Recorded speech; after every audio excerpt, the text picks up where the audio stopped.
live readings with Henry VI, Part 1. I am TJ, I am our technical director. All the actors you'll be hearing from tonight are volunteering their time and their talents from their homes to bring a little bit of entertainment into your homes. Many of them first met each other just 15 minutes ago when they first logged into this Zoom meeting. We want to thank them very much for joining us. We'd also like to thank our friend, Your Friendly Neighborhood Shakespeare, for hosting this on his pages. We share a lot of resources with him. You can check out his website at shakespeareapproves.com and his Patreon at patreon.com/Shakespeare. You can find out more about him at that aforementioned website or by visiting his Facebook page, Shakespeare Approves, Your Friendly Neighborhood Shakespeare. We're particularly excited to join him for his New Year's Shaken Eve on New Year's Shaken Eve. We'll have links to that event page as well as links to some of our other performer friends in the comments of this video. As always, we want to acknowledge and thank all of the medical professionals and essential workers who have been working tirelessly to keep us all as healthy and safe as possible. We also want to acknowledge those demonstrating and protesting. Quite simply, Black Lives Matter.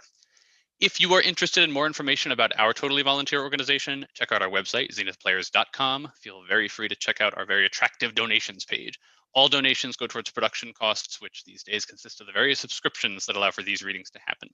If you'd like to read with us in future projects, just send us an email, casting@zenithplayers.com, and we will get you on board. Join us next Friday, not Saturday, Friday, as we present a live reading of August Strindberg's Miss Julie. For now, relax and enjoy as the French, Catherine Gilbert as Joan La Pucelle, Joshua Boyer as the shepherd, her father, Jeff Balla as Renier, the Duke of Anjou and the titular King of Naples, Claire Bohenick as Margaret, his daughter, Emily Brennan as the Duke of Alençon, Mira Singer as Dunois, the bastard of Orleans and the Countess of Auvergne, John Elsenbeck as the Master Gunner of Orleans, Andrea Atwood as the boy, his son, and Shakira Searle as Charles, King of France. As the English, Andrew Gallos as Lord Talbot, the Earl of Shrewsbury, Andrea Atwood as John Talbot, his son, and other roles. T.J. Reisner as William de la Pole, the Earl of Suffolk, Russell Slater as Richard Plantagenet, later Duke of York, Debbie Lockwood as the Bishop and later Cardinal Winchester and other roles, Joshua Boyer as the Duke of Bedford and other roles, Andrea de Riso as the Duke of Burgundy and the Earl of Salisbury, Steve Anderson as the Duke of Gloucester, Noah Stanzione as the Duke of Somerset, Titania Lovett-Spence as the Duke of Exeter and other roles, Bill Nutt as the Lord Mayor of London and a messenger, John Elsenbeck as Edmund Mortimer, Bassett and other roles, Emily Brennan as Sir William Lucy, Paula K. Long as Vernon and other roles, and Matthew Kisher as King Henry VI. Part 1, Act 1, Scene 1.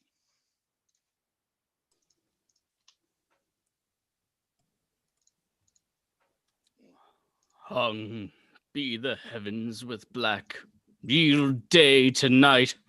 Comets, importing change of times and states, brandish your crystal tresses in the sky, and with them scourge the bad revolting stars that have consented unto Henry's death. King Henry V, too famous to live long, England ne'er lost a king of so much worth. England ne'er had a king until his time. Virtue he had, deserving to command. His brandished sword did blind men with his beams, his arms spread wider than a dragon's wings, his sparkling eyes, replete with wrathful fire, more dazzled and drove back his enemies than midday sun fierce bent against their faces.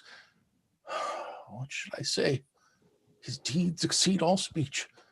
He ne'er lift up his hand but conquer it. We mourn in black, why mourn we not in blood?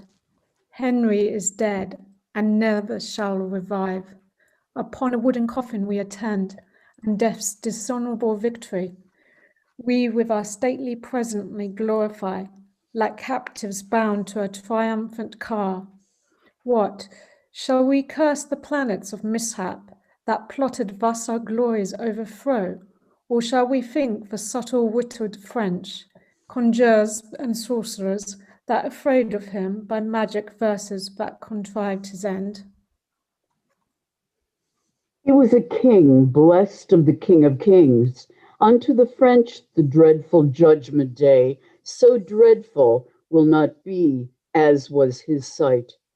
The battles of the Lord of hosts he fought, the church's prayers made him so prosperous. Church? Where is it? Had not churchmen prayed, his thread of light had not so soon decayed.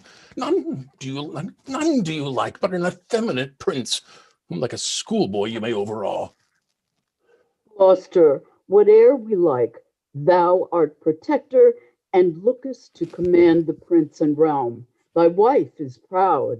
She holdeth thee in awe more than God or religious churchman may. Aim not religion, for thou lovest the flesh, and ne'er throughout the year to church thou goest, except it be to pray against thy foes. Cease these jars, and rest your minds in peace. Let's to the altar. Heralds, wait on us. Instead of gold, we'll offer up our arms, since arms avail not now that Henry's dead. Posterity await for wretched years, when at their mother's moistened eyes babes shall suck. Our isle be made a nourish of salt tears, and none but women left to wail the dead. Henry V, thy ghost I invocate. Prosper this realm, keep it from civil broils, combat with adverse planets in the heavens. A far more glorious star thy soul will make than Julius Caesar or bright. My honorable lords, health to you all. Sad tidings bring I to you out of France, of loss, of slaughter and discomfiture. Guyenne, Champagne, Rheims, Rhone, Orleans, Paris, Gisors, Poitiers are all quite lost. What sayst thou, man, before dead Henry's course? Speak softly, or the loss of those great towns will make him burst his lead and rise from death. Is Paris lost? Is Rouen yielded up? If Henry were recalled to life again, these news would cause him once more yield the ghost. How were they lost?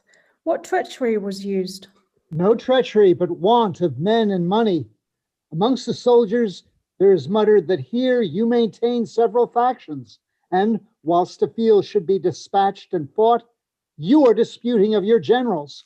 One would have lingering wars with little cost. Another would fly swift, but wanteth wings. A third thinks, without expense at all, by guileful fair words peace may be obtained. Awake, awake, English nobility! Let not sloth dim your honors new begot. Cropped are the flower de luces in your arms. Of England's coat, one half is cut away. He exits. Where are tears wanton to this funeral, these tidings would call forth her flowering tides. Me they concern. Regent I am of France. Give me my steeled coat. I'll fight for France. Away with these disgraceful wailing robes. Wounds will I lend the French instead of eyes to weep their intermissive miseries. Lords, view these letters, full of bad mischance. France is revolted from the English quite, except some petty towns of no import. The Dauphin Charles is crowned king at Reims. The bastard of Orleans with him is joined. Regnier, Duke of Anjou, doth take his part. The Duke of Alençon flieth to his side. The Dauphin, crowned king, all fly to him. Oh, whither shall we fly from this reproach? We will not fly, but to our enemies' throats. Bedford, if thou be slack, I'll fight it out. Gloucester, why doubt'st thou of my forwardness? An army have I mustered in my thoughts, wherewith already France is overrun. Enter another messenger. My gracious lords, to add to your laments wherewith you now bedew King Henry's hearse, I must inform you of a dismal fight betwixt the stout Lord Talbot and the French. What? Wherein Talbot overcame. Is't so? Oh no, wherein Lord Talbot was o'erthrown. The circumstance I'll tell you more at large. 10th of August last, this dreadful lord retiring from the siege of Orleans, having full scare 6,000 in his troop, by 23,000 of the French, was round and compassed and set upon. No leisure had he to enrank his men. He wanted pikes to set before his archers, instead whereof sharp stakes plucked out of hedges, they pitched it in the ground confusedly to keep the horsemen off from breaking in.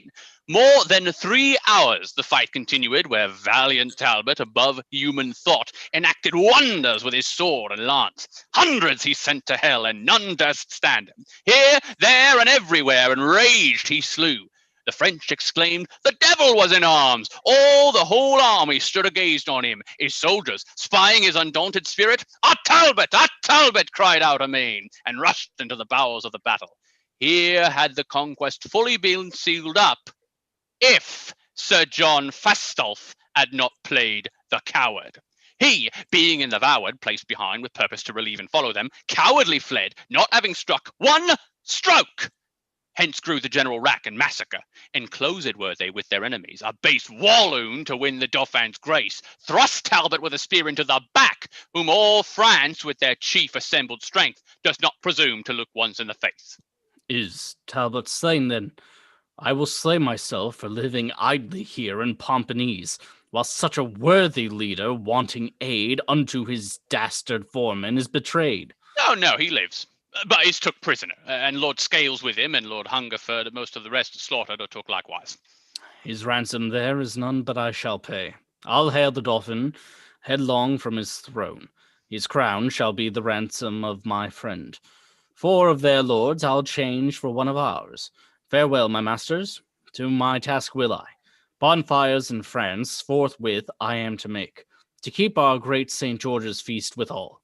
10,000 soldiers with me I will take, whose bloody deed shall make all Europe quake. So had you need, for Orleans besieged, the English army is grown weak and faint.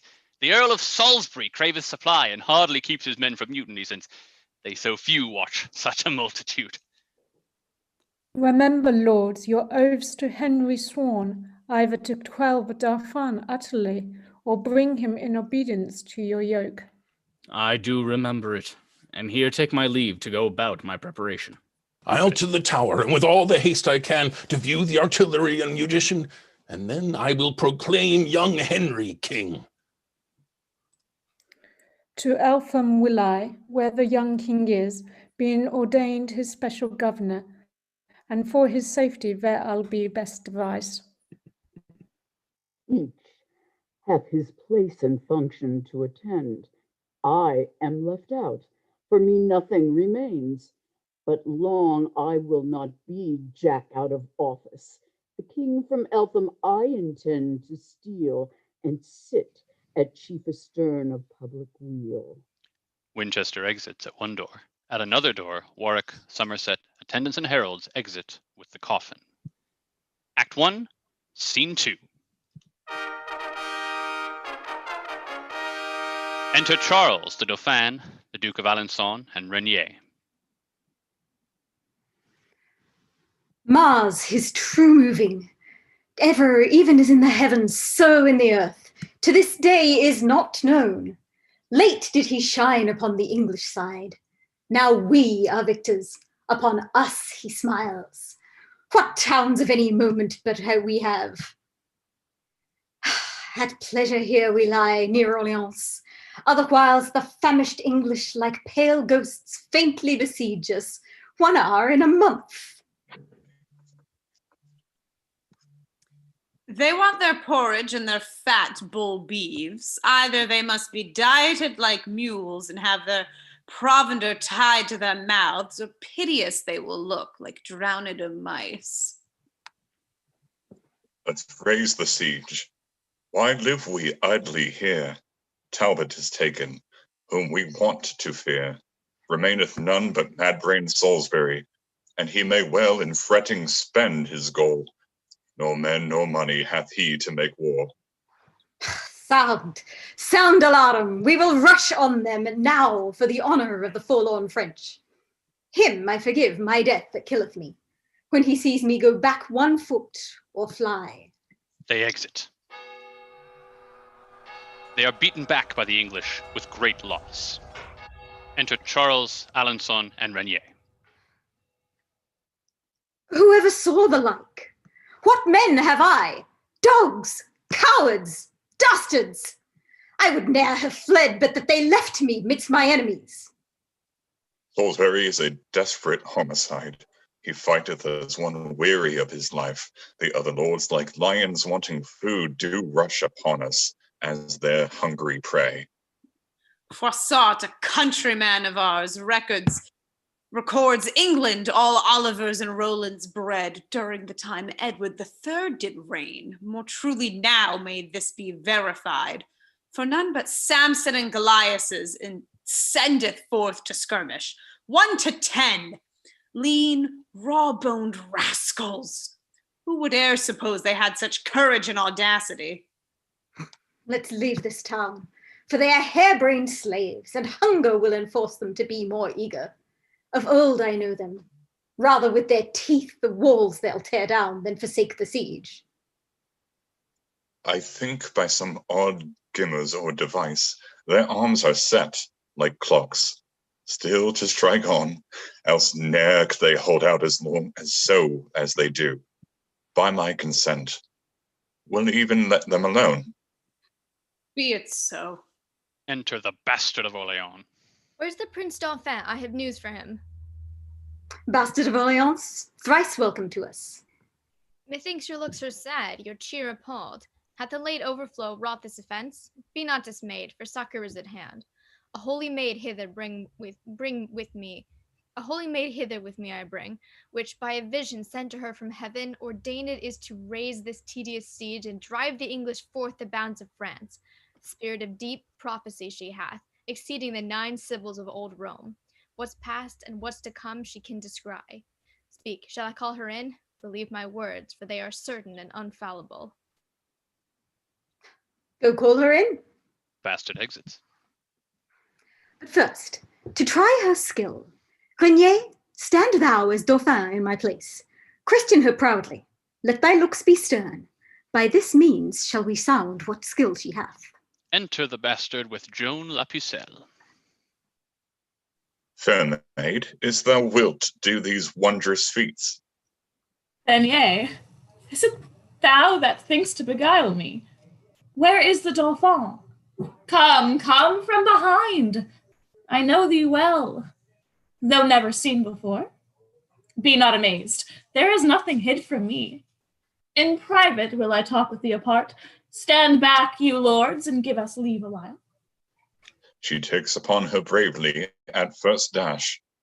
Alençon, Renier, and the Bastard exit. Dauphin, I am by birth a shepherd's daughter, my wit untrained in any kind of art. Heaven and Our Lady gracious hath it pleased to shine on my contemptible estate. Lo, whilst I waited on my tender lambs, and to sun's parching heat displayed my cheeks, God's mother deigned to appear to me, and in a vision full of majesty willed me to leave my base vocation and free my country from calamity.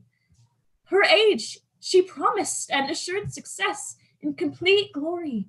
She revealed herself, and whereas I was black and swart before, with those clear rays which she infused on me, that beauty I am blessed with, which you may see it. Ask me what question thou canst possible, and I will answer unpremeditated. My courage try by combat if thou darest, and thou shalt find that I exceed my sex. Resolve on this, thou shalt be fortunate if thou receive me for thy warlike mate. Thou hast astonished me with thy high terms. Only this proof I'll of thy valour make. In single combat thou shalt buckle with me, and if thou vanquishest, thy words are true. Otherwise I renounce all confidence. I am prepared. Here is my keen-edged sword, decked with a fine flower de luces on each side. The which at Touraine in St. Catherine's churchyard out of a great deal of old iron I chose forth. Then come. In God's name, I fear no woman. While I live, I'll never fly from a man.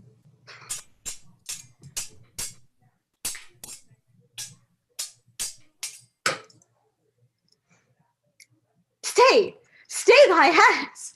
Thou art an Amazon, and fightest with the sword of Deborah. Christ Mother helps me, else I were too weak. Whoe'er helps thee, 'tis thou that must help me. Impatiently I burn with thy desire. My heart and hands thou hast at once subdued. Excellent Pucelle, if thy name be so, let me thy servant and not sovereign be. 'Tis the French Dauphin sueth to thee thus. I must not yield to any rites of love, for my profession's sacred from above. When I have chased all thy foes from hence, then will I think upon a recompense. Meantime, look gracious on thy prostrate thrall. Enter Renier and Alençon. My lord, methinks, is very long in talk. Doubtless he shrives this woman to be her smock, else ne'er could he so long protract his speech. Shall we disturb him, since he keeps no mean? He may mean more than we poor men do know. These women are shrewd tempters with their tongues. My lord, where are you? What devise you on? Shall we give o'er Orleans, or no? Why, no, I say. Distrustful recreants, fight till the last gasp. I'll be your guard. What she says, I'll confirm. We'll fight it out. Signed am I to be the English scourge. This night the siege assuredly I'll raise, except St. Martin's summer halcyon days. Since I have entered into these wars, glory is like a circle in the water, which never ceaseth to enlarge itself till by broad spreading it dispersed to naught. With Henry's death, the English circle ends. Dispersed are the glories it included. Now am I like that proud, insulting ship which Caesar and his fortune bear at once. Mahomet inspired with a dove? Thou with an eagle art inspired then. Helen, the great mother of great Constantine, nor yet St. Philip's daughters were like thee. Bright star of Venus, fallen down on the earth, how may I reverently worship thee enough? Leave off delays and let us raise the siege. Woman, do what thou canst to save our honors. Drive them from Orleans and be immortalized. Presently we'll try. Come, let's away about it. No prophet will I trust if she prove false. They exit. Act 1, Scene 3. Enter Gloucester with his servingmen in blue coats. I am come to survey the tower this day. Since Henry's death, I fear there is conveyance. What be these warders that they wait not here? Open the gates! 'Tis Gloucester that calls. Who's there that knocks so imperiously? It is the noble Duke of Gloucester. Where he be, you may not be let in. Villains, answer you so, the Lord Protector? The Lord protect him, so we answer him. We do no otherwise than we are willed. Who willed you? Or whose will stands but mine? There's none protector of the realm but I. Break up the gates, I'll be your warranties. Shall I be flouted thus by dunghill grooms? Gloucester's men rush at the tower gates, and Woodville, the lieutenant, speaks within. What noise is this? What traitors have we here? Lieutenant, is it you whose voice I hear? Open the gates. Here's Gloucester that would enter. Have patience, noble Duke. I may not open. The Cardinal of Winchester forbids. From him I have express commandment that thou nor none of thine shall be let in. Faint-hearted Woodville, prizest him before me. Arrogant Winchester, that haughty prelate, whom Henry, our late sovereign, ne'er could brook. Thou art no friend to God or to the king. Open the gates or I'll shut thee out shortly. Open the gates unto the Lord Protector, or we'll burst them open if that you come not quickly. Enter Winchester in cardinal's robes. How now, ambitious Humphrey, what means this? Peeled priest, dost thou command me to be shut out? I do, thou most usurping proditor, and not protector of the king or realm. Stand back, thou manifest conspirator, thou that contrivest to murder our dead lord, thou that givest whores indulgences to sin. I'll canvass thee and thy broad cardinal's hat if thou proceed in this thy insolence.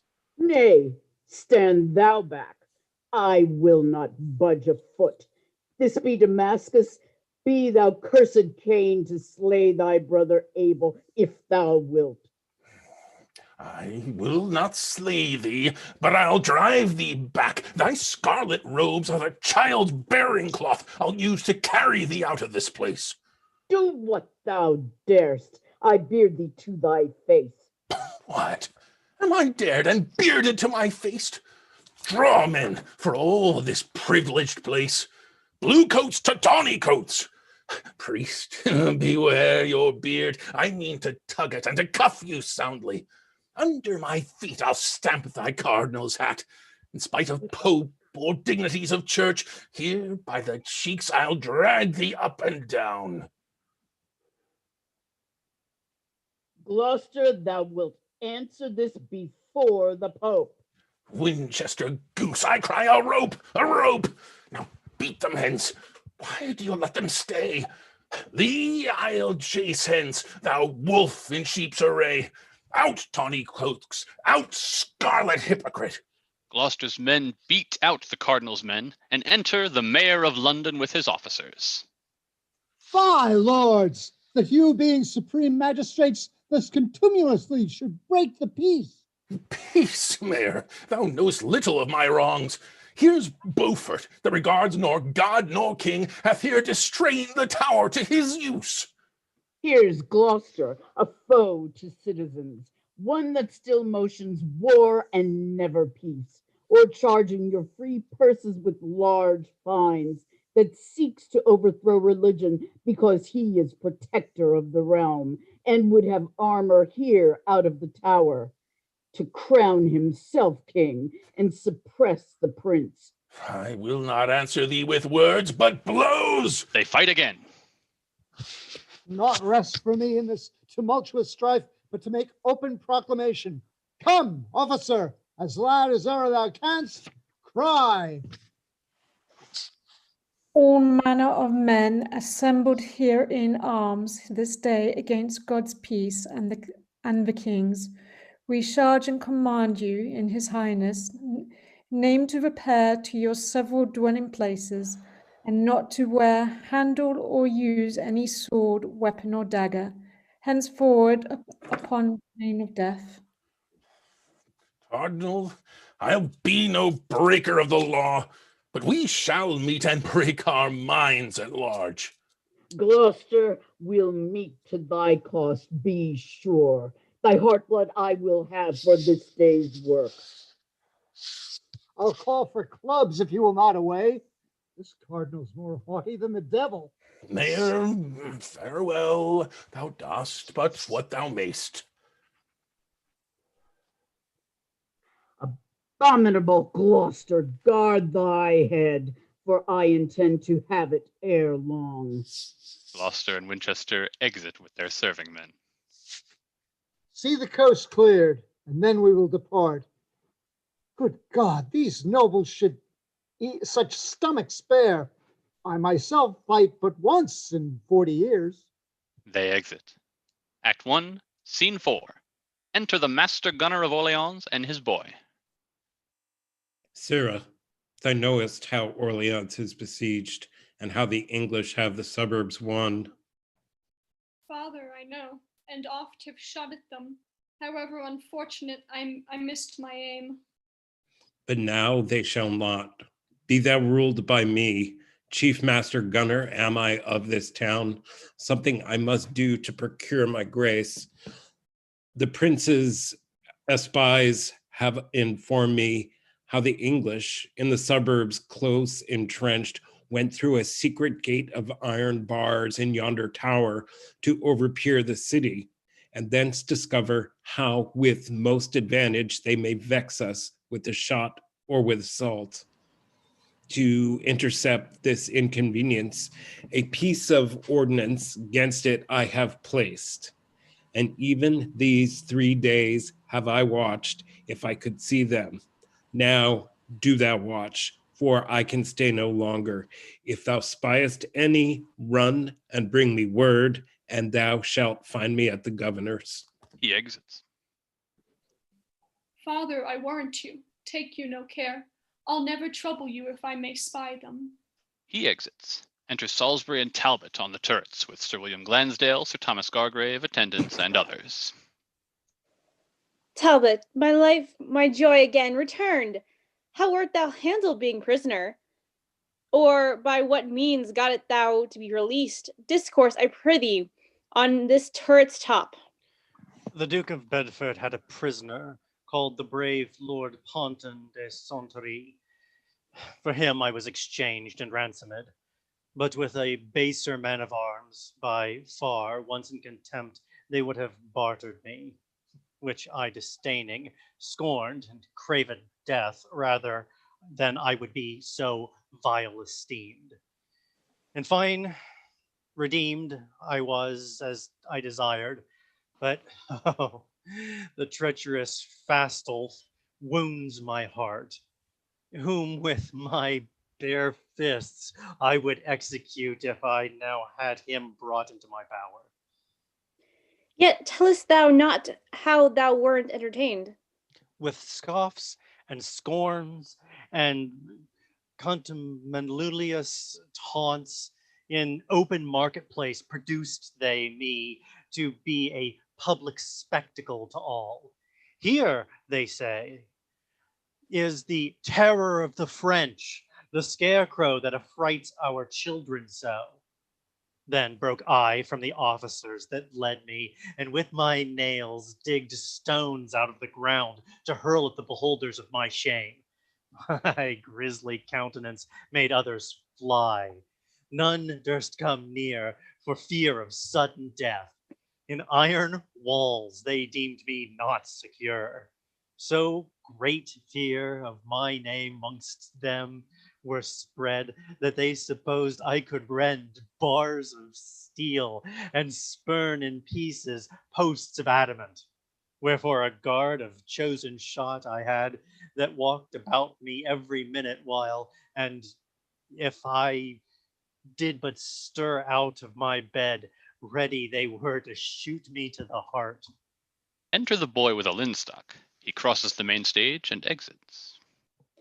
I grieve to hear what torments you endured, but we will be revenged sufficiently. Now, it is supper time in Orleans. Here, through this gate, great, I count each one, and view the Frenchmen how they fortify.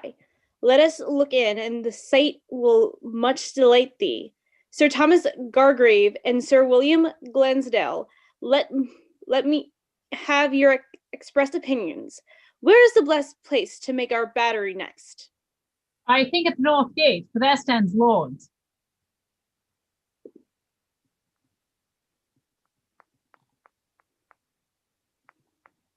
Sir Glansdale, what think you?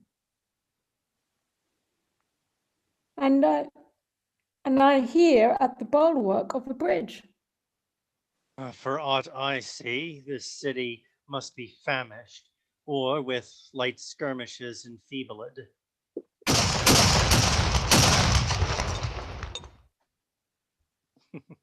O Lord, have mercy on us, wretched sinners.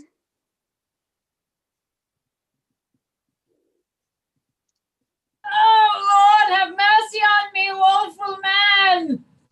What chance is this that suddenly hath crossed us? Speak, Salisbury. At least, if thou canst speak, how far'st thou mirror of all martial men? One of thy eyes and thy cheek's side struck off. Ah, cursed tower! accursed fatal hand that hath contrived this woeful tragedy. In 13 battles Salisbury o'ercame. Henry the Fifth he first trained to the wars, whilst any trumpeted sound or drum struck up, his sword did ne'er leave striking in the field. Yet liv'st thou, Salisbury? Though thy speech doth fail, one eye thou hast to look to heaven for grace. The sun with one eye vieweth all the world. Heaven be thou gracious to none alive, if Salisbury wants mercy at thy hands. Sir Thomas Gargrave, hast thou any life? Speak unto Talbot. Nay, look up to him. Bear hence his body. I will bury it. Attendants exit with Gargrave's body. Salisbury, cheer thy spirit with this comfort. Thou shalt not die whilst he beckons us with his hand and smiles on me, as who would say, when I am dead and gone, remember to avenge me on the French. Plantagenet I will, and like thee, Nero, play on the lute, beholding the towns burn. Wretched shall France be only in my name. What stir is this? What tumult in the heavens? Whence cometh this alarm and the noise? Enter a messenger. My lord, the French have gathered head. The Dauphin with one Joan La Pucelle joined. A holy prophetess new risen up is come with a great power to raise the siege. Hear now, how dying Salisbury doth groan. It irks his heart, he cannot be revenged. Frenchman, I'll be a Salisbury to you.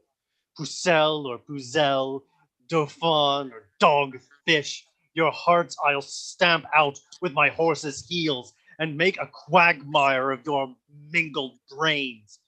Convey we Salisbury to his tent, and then try what these dastard Frenchmen dare. They exit. Act 1, Scene 5. Talbot pursues the Dauphin and drives him, then enter Joan La Pucelle driving the Englishman before her. They cross the stage and exit. Then enter Talbot. Where is my strength, my valor, and my force? Our English troops retire. I cannot stay them. A woman clad in armor chaseth them. Pucelle with soldiers. Here she comes. I'll have a bout with thee. Devil or devil's dam, I'll conjure thee. Blood will I draw on thee. Thou art a witch, and a straightway give thy soul to him thou servest. Come. 'Tis only I that must disgrace thee. Heavens, can you suffer hell so to prevail? My breast I'll burst with straining of my courage, and from my soldiers crack my arms asunder. But I will chastise this high-minded strumpet. Talbot, farewell. Thy hour is not yet come. I must go victual Orleans forthwith. Overtake me if thou canst. I scorn thy strength. Go, cheer up thy hunger-starved men. Help Salisbury to make his testament. This day is ours, as many more shall be. She exits with soldiers. My thoughts are whirled like a potter's wheel. I know not where I am nor what I do. A witch by fear, not force like Hannibal, drives back our troops and conquers as she lists. So bees with smoke and doves with noisome stench are from their hives and houses driven away. They are called us, and for our fierceness, English dogs. Now like to whelps we are crying, run away. Enter English soldiers chased by French soldiers. Hark, countrymen! Either renew the fight or tear the lions out of the English coats. Renounce your soil and give sheep and lions stead. Sheep not run half so treacherous from the wolf, or horse or oxen from the leopard, as you fly from your oft subdued slaves. It will not be! Retire into your trenches.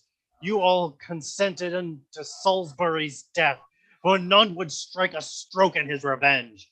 Whose cell is entered into Orleans in spite of us or aught we could do. Oh, would I were to die with Salisbury.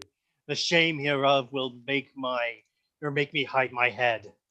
Talbot exits and retreats. Act 1, Scene 6. Enter Joan La Pucelle, Charles the Dauphin, Renier, Alençon, and soldiers. Advance our waving colors on the walls. Rescued is Orleans from the English. Thus Joan La Pucelle hath performed her word. She exits. Divinest creature, Astrea's daughter, how shall I honor thee for this success? Thy promises are like Adonis' garden, that one day bloomed and fruitful were the next. France, triumph in thy glorious prophetess. Recovered is the town of Orleans. More blessed hap did ne'er befall our state. Why ring not bells aloud throughout the town? Dauphin, command the citizens make bonfires and feast and banquet in the open streets to celebrate the joy that God hath given us. All France will be replete with mirth and joy when they shall hear now we have played the men. 'Tis Joan, not we, by whom the day is won, for which I will divide my crown with her, and all the priests and friars in my realm shall in procession sing her endless praise. A statelier Pyramus to her I'll rear than Rhodophes of Memphis ever was. In memory of her, when she is dead, her ashes, in an urn more precious than the rich jeweled coffer of Darius, transported shall be at high festivals before the kings and queens of France. No longer on Saint Denis shall we cry, but Joan La Pucelle shall be France's saint. Come in, and let us banquet royally after this golden day of victory. They exit. End of Act 1. Act 2, Scene 1. Enter on the walls a French sergeant of a band with 2 sentinels. Sirs, take your places and be vigilant. If any noise or soldier you perceive near to the walls, by some apparent sign, let us have knowledge at the court of God. Sergeant, you shall. The sergeant exits. Thus our poor servitors were, when others sleep upon their quiet beds, constrained to watch in darkness, rain, and cold. Enter Talbot, Bedford, and Burgundy below with scaling ladders. Lord Regent and redoubted Burgundy, by whose approach the regions of Artois, Walloon, and Picardy are friends to us, this happy night the Frenchmen are secure, having all day caroused and banqueted. Embrace we then this opportunity, as fitting best to quittance their deceit, contrived by art and baleful sorcery. Coward of France, how much he wrongs his fame, despairing of his own arm's fortitude, to join with witches and the help of hell. Traitors have never other company, but what's the Pucelle whom they term so pure? A maid, they say. A maid? And be so martial? Pray God she prove not masculine ear, long, if underneath the standard of the French she carry armor as she hath begun. Well, let them practice and converse with spirits. God is our fortress, in whose conquering name let us resolve to scale their flinty bulwarks. Sudden, brave Talbot, we will follow thee. Not altogether. Better far, I guess, that we do make our entrance several ways, that if it chance the one of us do fail, the other yet may rise against their force. Agreed. I'll to yond corner. And I'll to this. And here will Talbot mount, or make his grave. Now, Salisbury, for thee and for the right of English Henry shall this night appear. How much in duty I am bound to both. St. George! St. George! George! And Talbot! Arm, arm, the enemy doth make assault! The English pursuing the sentinels exit aloft. The French leap over the walls in their shirts. Enter in several directions the Bastard of Orleans, Alençon, Renier, half ready and half unready. How now, my lords? What, all unready so? Ready, aye, and glad we scaped so well. 'Twas time, I trow, to wake and leave our beds, hearing alarms at our chamber doors. Of all exploits since first I followed arms, ne'er heard I of a warlike enterprise more venturous or desperate than this. I think this Talbot be a fiend of hell. If not of hell, the heavens sure favor him. Here cometh Charles. I marvel at how he sped. Enter Charles and Joan La Pucelle. Tut, holy Joan was his defensive guard. Is this thy cunning, thou deceitful dame? Didst thou at first to flatter us withal make us partakers of a little gain, that now our loss might be 10 times as much? Therefore is Charles impatient with his friend. At all times will you have my power alike? Sleeping or waking must I still prevail, or will you blame and lay the fault on me? Providence, soldiers, had your watch been good, this sudden mischief never could have fallen.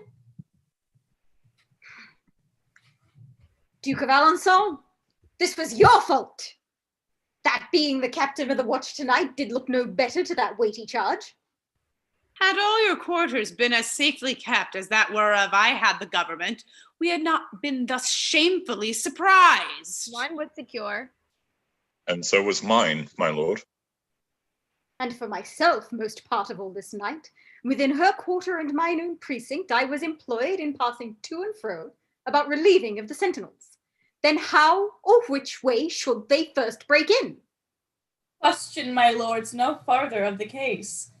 How or which way, 'tis sure they found some place but weakly guarded, where the breach was made, and now there rests no other ship but this, to gather our soldiers, scattered and dispersed, and lay new platforms to endamage them.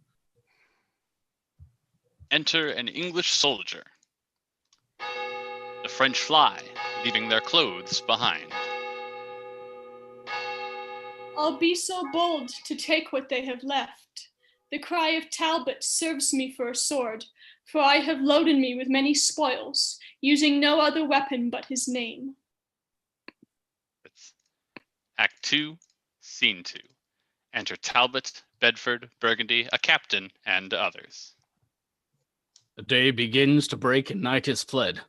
Whose pitchy mantle overveiled the earth? Here, sound retreat and cease our hot pursuit. Bring forth the body of old Salisbury, and here advance it in the marketplace, the middle center of this cursed town. Soldiers enter bearing the body of Salisbury as drums beat a dead march. Now have I paid my vow unto his soul. For every drop of blood was drawn from him, there hath at least 5 Frenchmen died tonight. And that hereafter ages may behold what ruin happened in revenge of him, within their chiefest temple I'll erect a tomb wherein his corpse shall be interred, upon which, that everyone may read, shall be engraved the sack of Orleans, the treacherous manner of his mournful death, and what a terror he had been to France. The funeral exits. But lords, in all our bloody massacre, I muse we met not with the Dauphin's grace, his new-come champion, virtuous Joan of Arc, nor any of his false confederates. 'Tis thought, Lord Talbot, when the fight began, roused on the sudden from their drowsy beds, they did amongst the troops of armed men leap o'er the walls for refuge in the field. Myself as far as I could well discern, for the smoke and dusty vapors of the night. Am sure I scared the Dauphin and his troll, when arm in arm they both came swiftly running, like to a pair of loving turtle doves, that could not live asunder day or night. After that things are set in order here, we'll follow them with all power we have. Enter a messenger. All hail, my lords. Which of this princely train call you the warlike Talbot, for his acts so much applauded through the realm of France? Here is the Talbot. Who would speak with him? The virtuous lady, Countess of Auvergne, with modesty admiring thy renown, by me entreats, great lord, that thou wouldst vouchsafe to visit her poor castle where she lies, that she may boast she hath beheld the man whose glory fills the world with loud report. Is it even so? Nay then, I see our wars will turn unto a peaceful comic sport, when ladies crave to encounter with. You may not, my lord, despise her gentle suit. Ne'er trust me then, for when a world of men could not prevail with all their oratory, yet hath a woman's kindness overruled. And therefore tell her I return great thanks, and in submission will attend on her. Will not your honors bear me company? No, truly, 'tis more than manners will. And I have heard it said unbidden guests are often welcomest when they are gone. Well then, alone, since there's no remedy, I mean to prove this lady's courtesy. Come hither, Captain.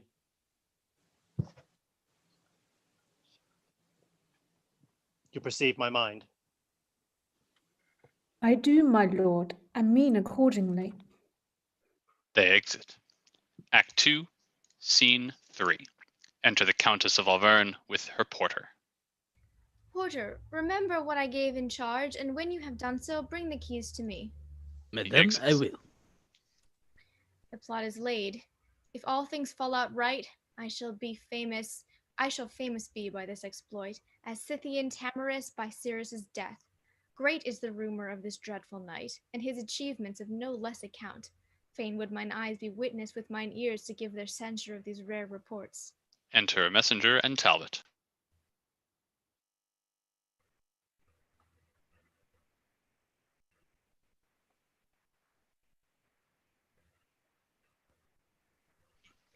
Madam, accordingly as your ladyship desired, by message craved, so is Lord Talbot come. And he is welcome. What, is this the man? Madam, it is. Is this the scourge of France? Is this the Talbot so much feared abroad that with his name the mothers still their babes? I see report is fabulous and false. I thought I should have seen some Hercules, a second Hector, for his grim aspect and large proportion of his strong knit limbs. Alas, this is a child, a silly dwarf. It cannot be this weak and riddled shrimp should strike such terror to his enemies. Madam, I have been bold to trouble you, but since your ladyship is not at leisure, I'll sort some other time to visit you.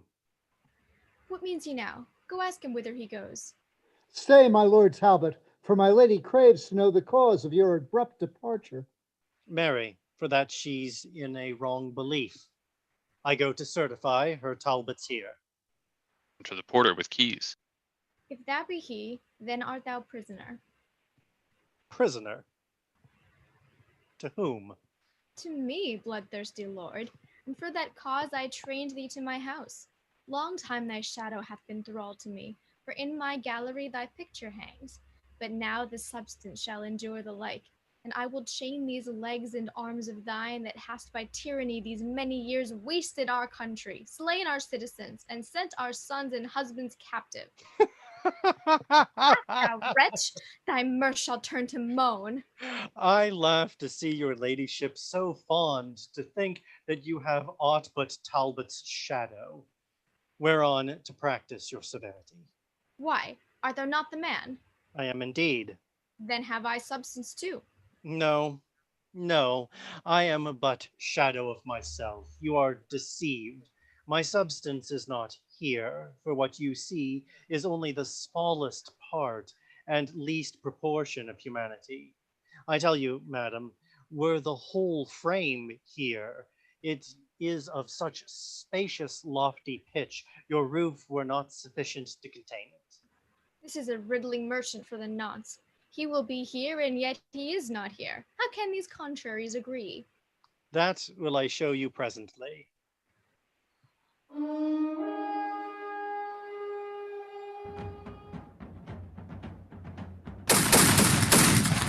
Enter soldiers. How say you, madam? Are you now persuaded that Talbot is but shadow of himself? These are his substance, sinews, arms, and strength, with which he yoketh your rebellious necks, raiseth your cities, and subverts your towns, and in a moment makes them desolate. Victorious Talbot, pardon my abuse. I find thou art no less than fame hath bruited, and more than may be gathered by thy shape. Let my presumption not provoke thy wrath, for I am sorry that with reverence I did not entertain thee as thou art. Be not dismayed, fair lady, nor misconster the mind of Talbot as you did mistake the outward composition of his body. What you have done hath not offended me, nor other satisfaction do I crave, but only with your patience, that we may taste of your wine and see what cates you have, for soldiers' stomachs always serve them well. With all my heart, and think me honored to feast so great a warrior in my house. They exit. Act 2, Scene 4. Enter Richard Plantagenet, Warwick, Somerset, William de la Pole, the Earl of Suffolk, Vernon, a lawyer, and others. Great lords and gentlemen, what means this silence? Dare no man answer in a case of truth? Within the temple hall we were too loud. The garden here is more convenient. Then say at once if I maintained the truth, or else was wrangling Somerset in the error. Faith, I have been a truant in the law, and never yet could frame my will to it, and therefore frame the law unto my will. Judge you, my Lord of Warwick, then between us. Between two hawks, which flies the higher pitch, between two dogs, which hath the deeper mouth, between two blades, which bears the better temper, between two horses, which doth bear him best, between two girls, which hath the merriest eye, I have perhaps some shallow spirit of judgment, but in these nice sharp quillets of the law, good faith, I'm no wiser than a dog. Tut, tut. Here is a mannerly forbearance. The truth appears so naked on my side that any purblind eye may find it out. And on my side it is so well apparelled, so clear, so shining, and so evident that it will glimmer through a blind man's eye. Since you are tongue-tied, and so loath to speak in dumb significance, proclaim your thoughts. Let him that is a true-born gentleman, and stands upon the honour of his birth, if he supposed that I have pleaded truth, from off this briar pluck a white rose with me. Let him that is no coward, nor no flatterer, but dare maintain the party of the truth, pluck a red rose from off this thorn with me. I love no colours, and without all colour of base insinuating flattery, I pluck this white rose with Plantagenet. I pluck this red rose with young Somerset, and say withal I think he held the right. Stay, lords and gentlemen, and pluck no more, till you conclude that he, upon whose side the fewest roses are cropped from the tree, shall yield the other in right opinion. Good Master Vernon, it is well objected. If I have fewest, I subscribe in silence. And I. Then, for the truth and plainness of the case, I pluck this pale and maiden blossom here, giving my verdict on the white rose side. Prick not your finger as you pluck it off, lest bleeding you do paint the white rose red, and fall on my side so against your will. If I, my lord, for my opinion bleed, opinion shall be surgeon to my hurt, and keep me on the side where still I am. Well, come on, who else? Unless my study and my books be false, the argument you held was wrong in law, in sign whereof I pluck a white rose too. Now, Somerset, where is your argument? Here in my scabbard, meditating that shall dye your white rose in a bloody red. To counterfeit our roses, for pale they look with fear, as witnessing the truth on our side. No, Plantagenet, 'tis not for fear, but anger that thy cheeks blush for pure shame to counterfeit our roses, and yet thy tongue will not confess thy error.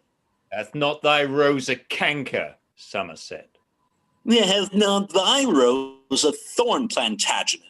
Aye, sharp and piercing to maintain his truth, whilst thy consuming canker eats his falsehood. I'll find friends to wear my bleeding roses that shall maintain what I've said is true, where false Plantagenets dare not be seen. Now, by this maiden blossom in my hand, I scorn thee in thy fashion, peevish boy. Turn not thy scorns this way, Plantagenet. Proud Pole, I will, and scorn both him and thee. I'll turn my part thereof into thy throat. Away, away, good William de la Pole. We grace the yeoman by conversing with him.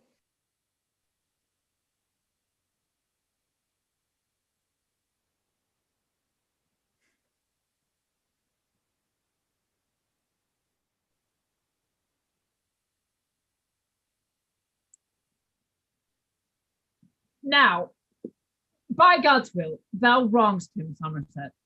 His grandfather was Lionel, Duke of Clarence, third son to the third Edward, King of England. Spring crestless yeoman from so deep a root. He bears him on the place's privilege, or durst not for his craven heart say thus. By him that made me, I'll maintain my words on any plot of ground in Christendom. Was not thy father, Richard, Earl of Cambridge, for treason executed in our late king's days? And by his treason standst not thou tainted, corrupted, and exempt from ancient gentry? His trespass yet lives guilty in thy blood, until thou be restored, thou art a yeoman. My father was attached, not attainted, condemned to die for treason, but no traitor, and that I'll prove on better men than Somerset. Were growing time once ripened to my will, for you, partaker Pole, and you yourself, I'll note you in the book of memory to scourge you for this apprehension. Look to it well, and say you were not well warned. Thou shalt find us ready for thee still, and know us by these colours for thy foes. For these, my friends, in spite of thee, shall wear. And by my soul, this pale and angry rose, as cognizance of my blood-drinking hate, will I forever in my faction wear, until it wither with me to my grave, or flourish to the heights of my degree.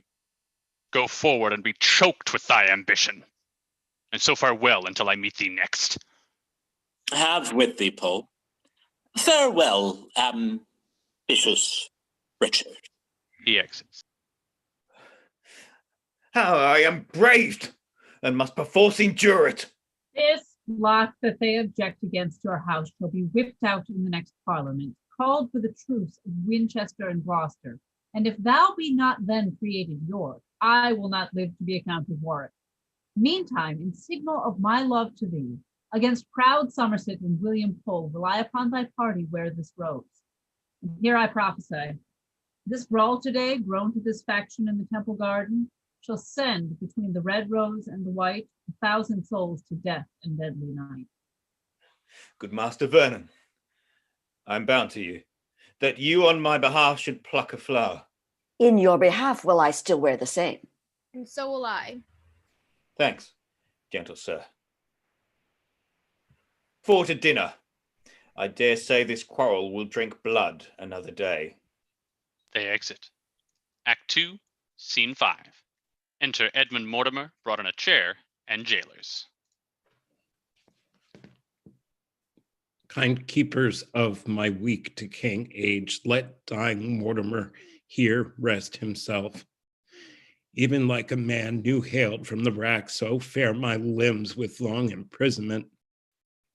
And these gray locks, the pursuivants of death, Nestor-like aged in an age of care, argued the end of Edmund Mortimer. These eyes like lamps whose wrestling oil is spent wax dim as draws to their exigent. Weak shoulders, overborne with burdening grief, and pithless arms, like to a withered vine that droops his sapless branches to the ground, yet are these feet whose strengthless stay is numb, unable to support this lump of clay, swift wing with desire to get a grave. As witting I no other comfort have, but tell me, keeper, will my nephew come? Richard Plantagenet, my lord, will come. We sent into the temple unto his chamber, and answer was returned that he will come. Enough. My soul shall then be satisfied. Poor gentleman, this wrong doth equal mine. Since Henry Monmouth first began to reign, before whose glory I was great in arms, this loathsome sequestrian have I had. And even since then hath Richard been obscured, deprived of honor and inheritance, but now, the arbiter of despairs, just death, kindle, kind umpire of men's miseries, with sweet enlargement, doth dismiss me hence. I would his troubles likewise were expired, that he so might recover what was lost. Enter Richard Plantagenet. My lord, your loving nephew now is come. Richard Plantagenet, my friend, is he come? Aye, noble uncle, thus ignobly used. Your nephew, the late despised Richard, comes. Direct mine arms I may embrace his neck, and in his bosom spend my latter gasp. Oh, tell me when my lips do touch his cheeks, that I may kindly give one fainting kiss, and now declare sweet stem from York's great stock. What didst thou say of late thou wert despised? First, lean thy aged back against mine arm, and in that ease I'll tell thee my disease. This day in argument upon a case, some words there grew, twist Somerset and me, among which terms he used his lavish tongue, and did upbraid me with my father's death, which obliquely set bars before my tongue, else with the like I had requited him. Therefore, good uncle, for my father's sake, in honor of a true Plantagenet, and for alliance's sake, declare the cause my father, Earl of Cambridge, lost his head. That cause, fair nephew, that imprisoned me, and hath detained me all my flowering youth, which within a loathsome dungeon, there to pine, was cursed instrument of his decease. Discover more at large what cause that was, for I am ignorant and cannot guess. I will, if that my fading breath permit, and death approach not ere my tale be done. Henry IV, grandfather to this king, deposed his nephew Richard, Edward's son, the first begotten, and the lawful heir of Edward King, the third of that descent, during whose reign the Percys of the North, finding his usurpation most unjust, endeavored my advancement to the throne. The reason moved these warlike lords to this his body. I was the next by birth and parentage, for by my mother I derived am from Lionel, Duke of Clarence, third son to King Edward III, whereas he from John of Gaunt doth bring his pedigree, being but fourth of this heroic line. But mark, as in this haughty great attempt they labored to plant their rightful heir, I lost my liberty and they their lives. Long after this, when Henry V, succeeding his father Bolingbroke, did reign, thy father, Earl of Cambridge, then derived from famous Edmund Langley, Duke of York, marrying my sister, that thy mother was, again, in pity of my hard distress, levied an army, weening to redeem, and have installed me in the diadem. But as the rest, so fell the noble earl, and was beheaded. Thus the Mortimers, in whom the title rested, were suppressed. Of which, my lord, your honor is the last. True. And thou seest that I no issue have, and that my fainting words do warrant death. Thou art my heir. The rest I wish thee gather, but yet be wary in thy studious care. Thy grave admonishments prevail with me. But yet methinks my father's execution was nothing less than bloody tyranny. With silence, nephew. Be thou politic, strong fixed is the house of Lancaster, and like a mountain not to be removed. But now thy uncle is removing hence, and princes do their courts when they are cloyed with long continuance in a settled place. O uncle, would some part of my young years might but redeem the passage of your age. Thou dost them wrong me, as that slaughter doth, which giveth many wounds when one will kill. Mourn not, except thou sorrow for my good, only give order for my funeral. And so farewell, and fair be all thy hopes, and prosperous be thy life in peace and war. He dies. And peace. No war before thy parting soul. In prison thou hast spent a pilgrimage, and like a hermit overpassed thy days. Well, I will lock his counsel in my breast, and what I do imagine, let that rest. Keepers, convey him hence, and I myself will see his burial better than his life. Jailers exit, carrying Mortimer's body.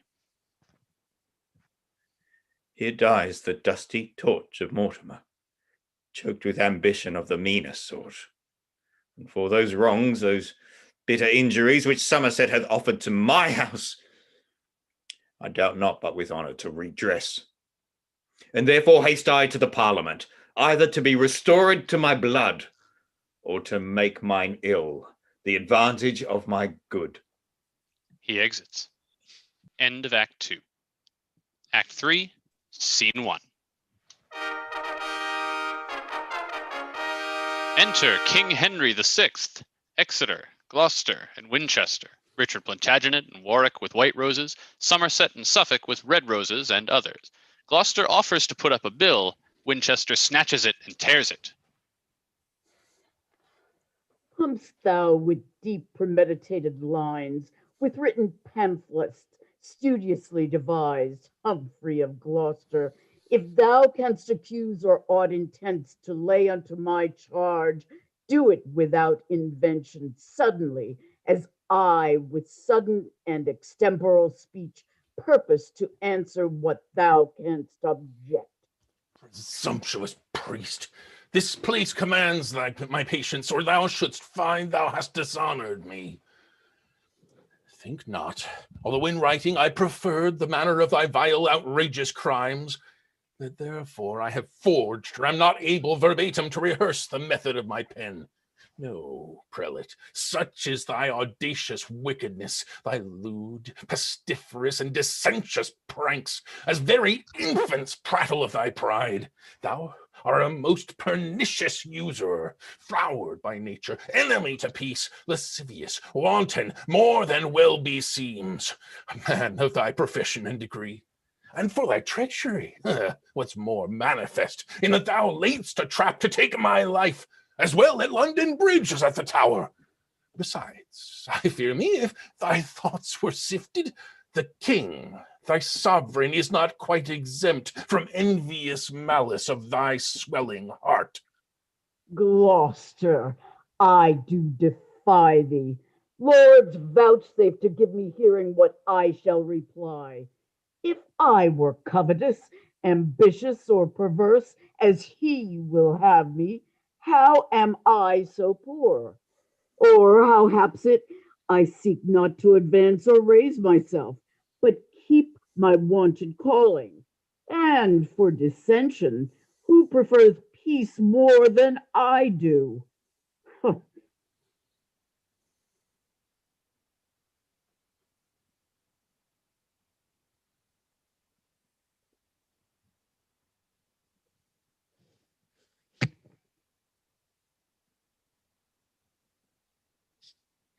Except I be provoked.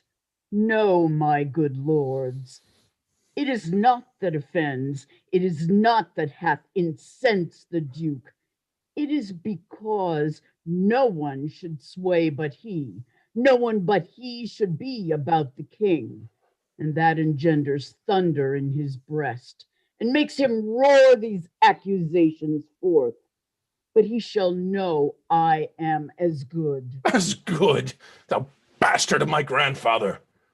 Ay, lordly sir, for what are you, I pray, but one imperious in another's throne? Am I not protector, saucy priest? And am I not prelate of the church? Yes, as an outlaw in a castle keeps, and useth this to patronage his theft. Unreverend Gloucester! Thou art reverend, touching thy spiritual function, not thy life. Rome shall remedy this. Rome thither, then. My lord, it were your duty to forbear. Aye, so the bishop be not overborne. Methinks my lord should be religious, and know the office that belongs to such. Methinks his lordship should be humbler. It fitteth not a prelate so to plead. Yes, when his holy state is touched so near. State holy or unhallowed, what of that? Is not his grace protector to the king?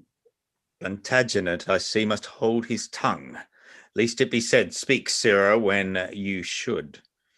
Must your bold verdict enter talk with lords? Else would I have a fling at Winchester.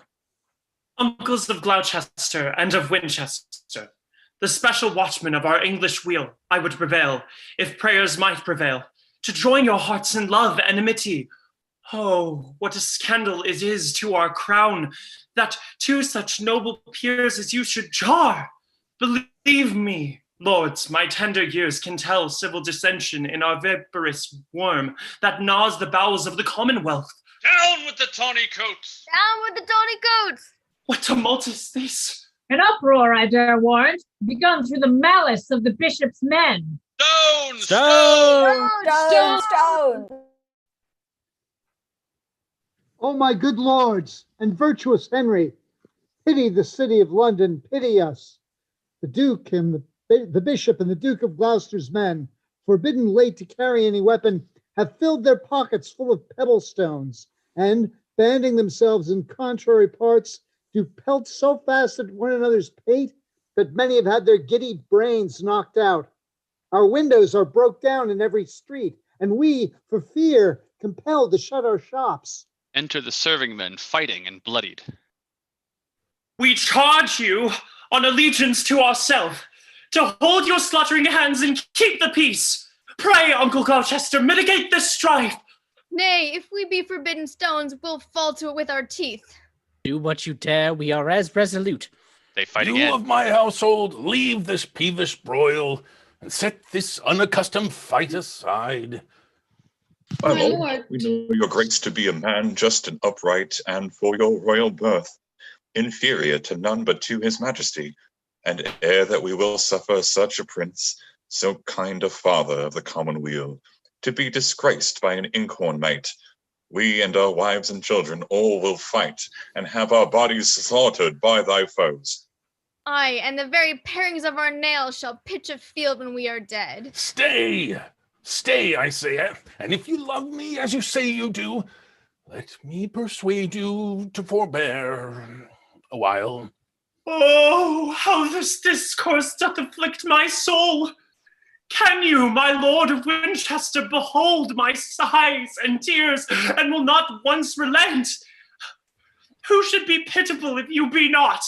Or who should study to prefer a peace if holy churchmen take delight in broils?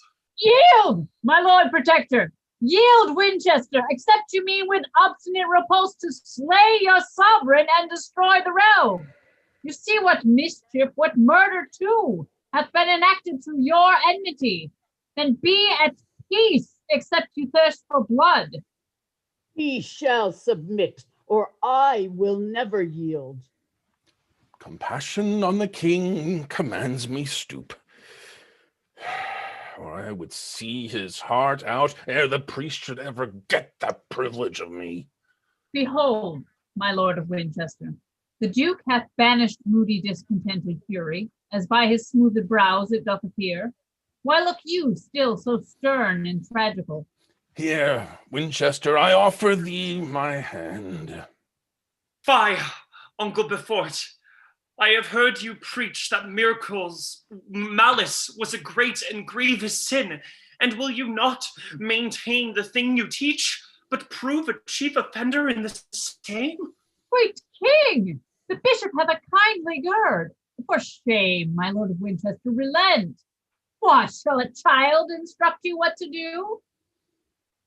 Well, Duke of Gloucester, I will yield to thee. Love for thy love, and hand for hand, I give. But I fear me with a hollow heart. See here, my friends and loving countrymen, this token serveth for a flag of truce betwixt ourselves and all our followers. So help me God, as I dissemble not. So help me God, as I intend it not. Oh, loving uncle, kind Duke of Gloucester, how joyful am I made by this contract. Away, my masters, trouble us no more, but join in friendship as your lords have done. Content. All to the surgeons. And so will I. And I will see what physic the tavern affords. They exit with the mayor. Accept this scroll, most gracious sovereign, which in the right of Richard Plantagenet we do exhibit to your majesty. Well urged, my lord of Warwick. For, sweet prince, and if your grace mark every circumstance, you have great reason to do Richard right, especially for those occasions at Eltham Place I told your majesty. And those occasions, uncle, were of force. Therefore, my loving lords, our pleasure is that Richard be restored to his blood. Let Richard be restored to his blood, so shall his father's wrongs be recompensed. As will the rest, so willeth Winchester.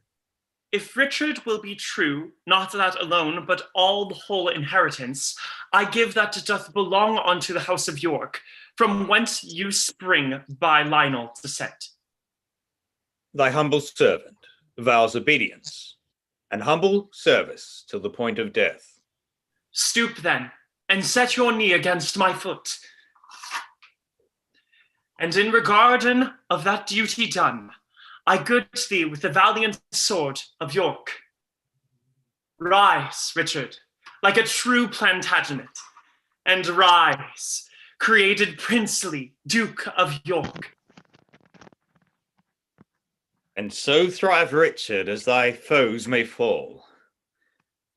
And as my duty springs, so perish they that grudge one thought against your majesty. Welcome, High Prince of the mighty Duke of York. Of York. Perish, base prince, ignoble Duke of York. Now will it best avail your majesty to cross the seas and to be crowned in France. The presence of a king engenders love amongst his subjects and his loyal friends, as it disanimates his enemies. When Gloucester says the word, King Henry goes, for friendly counsel cuts off many foes. Your ships already are in readiness. All but Exeter exit. Aye, we may march in England or in France, not seeing what is likely to ensue. This late dissension grown betwixt the peers burns under feigned ashes of forged love. And will at least break out into flame as festered members not what but by degree, till bones and flesh and sinews fall away. So will this base and envious discord breed. And now I fear that fatal prophecy, which in the time of Henry named the Fifth, was in the month of every sucking babe, that Henry born at Monmouth should win all, and Henry born at Windsor should lose all, which is so plain that Exeter doth wish his days may finish ere that hapless time. He exits. Act 3, Scene 2. Enter Joan La Pucelle disguised with 4 soldiers with sacks upon their backs. These are the city gates, the gates of Rome, through which our policy must make a breach. Take heed. Be wary how you place your words. Talk like the vulgar sort of market men that come to gather money for their corn. If we have entrance, as I hope we shall, and that we find the slothful watch but weak, I'll by a sign give notice to our friends that Charles the Dauphin may encounter them. Our sack shall be a mean to sack the city, and we the lords and rulers over Rowan, therefore will knock. Kila.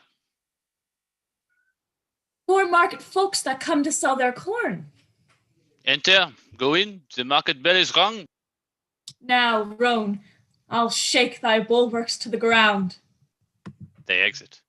Enter Charles, Dunois the bastard of Orleans, Alençon, Renier, and soldiers. Saint Denis bless this happy stratagem, and once again will sleep secure in Rouen. Here entered Proussel and her practisans. Now she is there, how will she specify, here is the best and safest passage in? By thrusting out a torch from yonder tower, which, once discerned, shows that her meaning is no way to that for weakness, which she entered. Enter Joan La Pucelle on the top, thrusting out a torch, burning.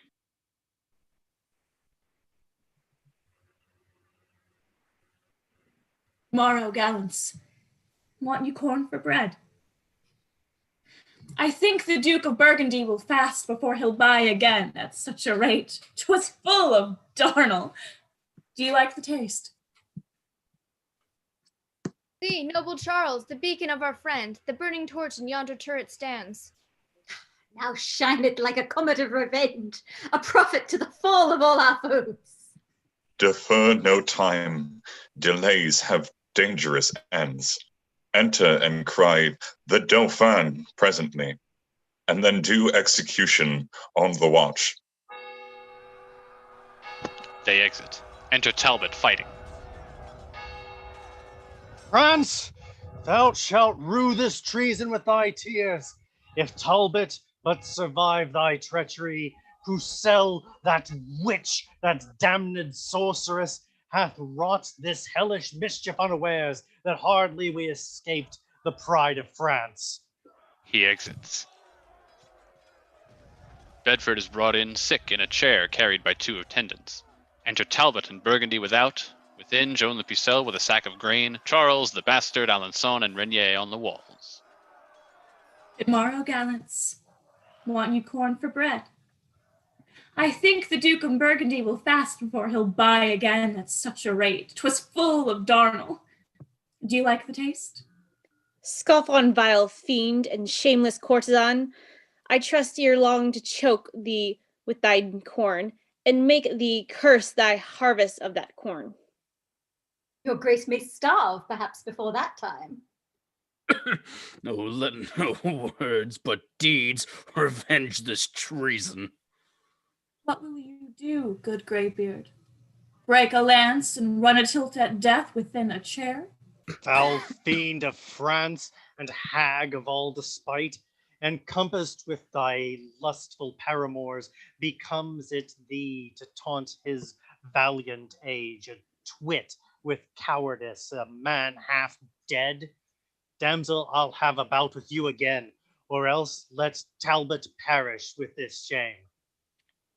You so hot, sir. Yet Pucelle, hold thy peace. If Talbot do not thunder, rain will follow. Godspeed the Parliament. Who shall be the speaker? Dare you come forth and meet us in the field?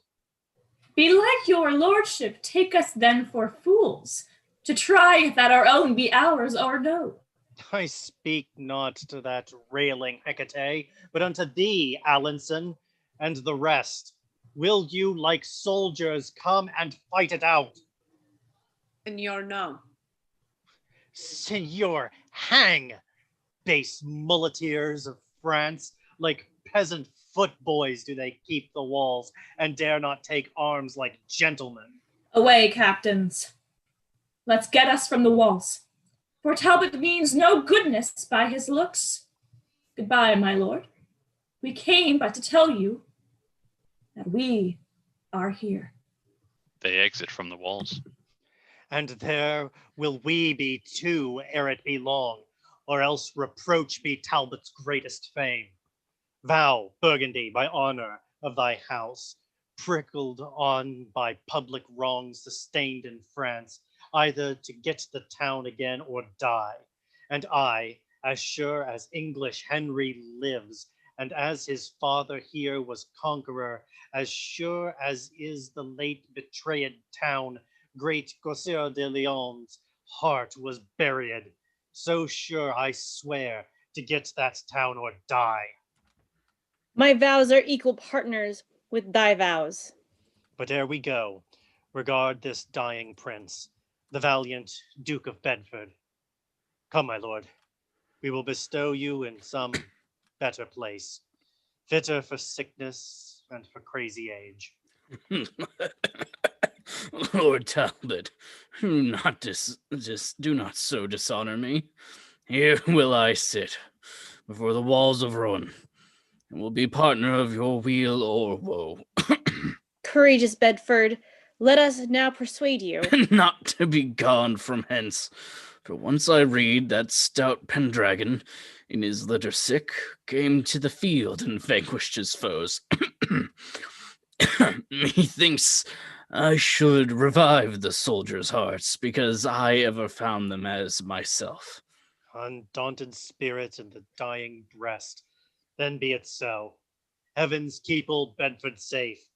And now no more ado. Brave Burgundy, but gather our forces out of hand and set upon our boasting enemy. He exits with Burgundy. Bedford and attendants remain. Enter Sir John Fastolf and a captain.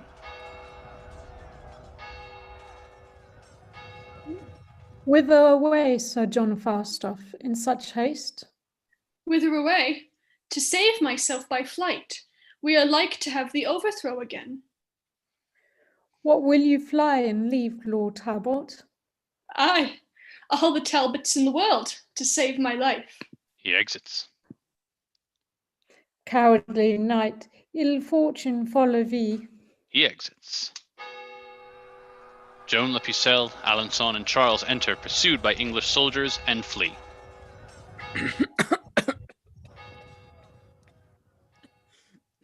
Now, quiet soul, depart when heaven please, for I have seen our enemies overthrow. What is the trust or strength of foolish men? They that of late were daring with their scoffs are glad and vain by flight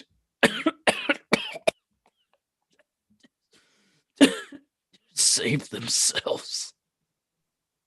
Bedford dies and is carried in by two in his chair. Enter Talbot, Burgundy, and the rest. Lost and recovered in a day again. This is a double honor, Burgundy. Yet heavens have glory for this victory. Warlike and martial Talbot, Burgundy enshrines thee in his heart, and there erects thy nobles' deeds as valor monuments. Thanks, gentle Duke. But where is Pucelle now? I think her old familiar is asleep. Now, where's the bastard braves and Charles, his gleeks? What, all a mort? Roan hangs her head for grief that such a valiant company are fled. Now will we take some order in the town, placing therein some expert offices, and then depart to Paris to the king. For there young Henry with his nobles lie. What wills Lord Talbot pleaseth Burgundy?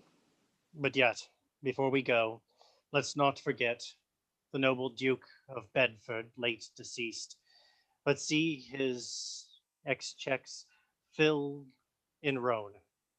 A braver soldier never couched lance, a gentler heart did never sway in court, but kings and mightiest potentates must die, for that's the end of human misery. They exit. Act 3, Scene 3. Enter Charles, the Bastard of Orleans, Alençon, Joan La Pucelle, and soldiers. Say not, princes, at this accident, nor grieve that Rhone is so recovered. Care is no cure, but rather corrosive for things that are not to be remedied. Let frantic Talbot triumph for a while, and like a peacock sweep along his tail. We'll pull his plumes and take away his train, if Dauphin and the rest will be but ruled. We have been guided by thee hitherto, and of thy cunning had no diffidence. One sudden foil shall never breed distrust. Search out thy wit for secret policies, and we will make thee famous through the world. We'll set thy statue in some holy place, and have thee reverenced like a blessed saint. Employ thee then, sweet virgin, for our good. And thus it must be. This doth Joan devise.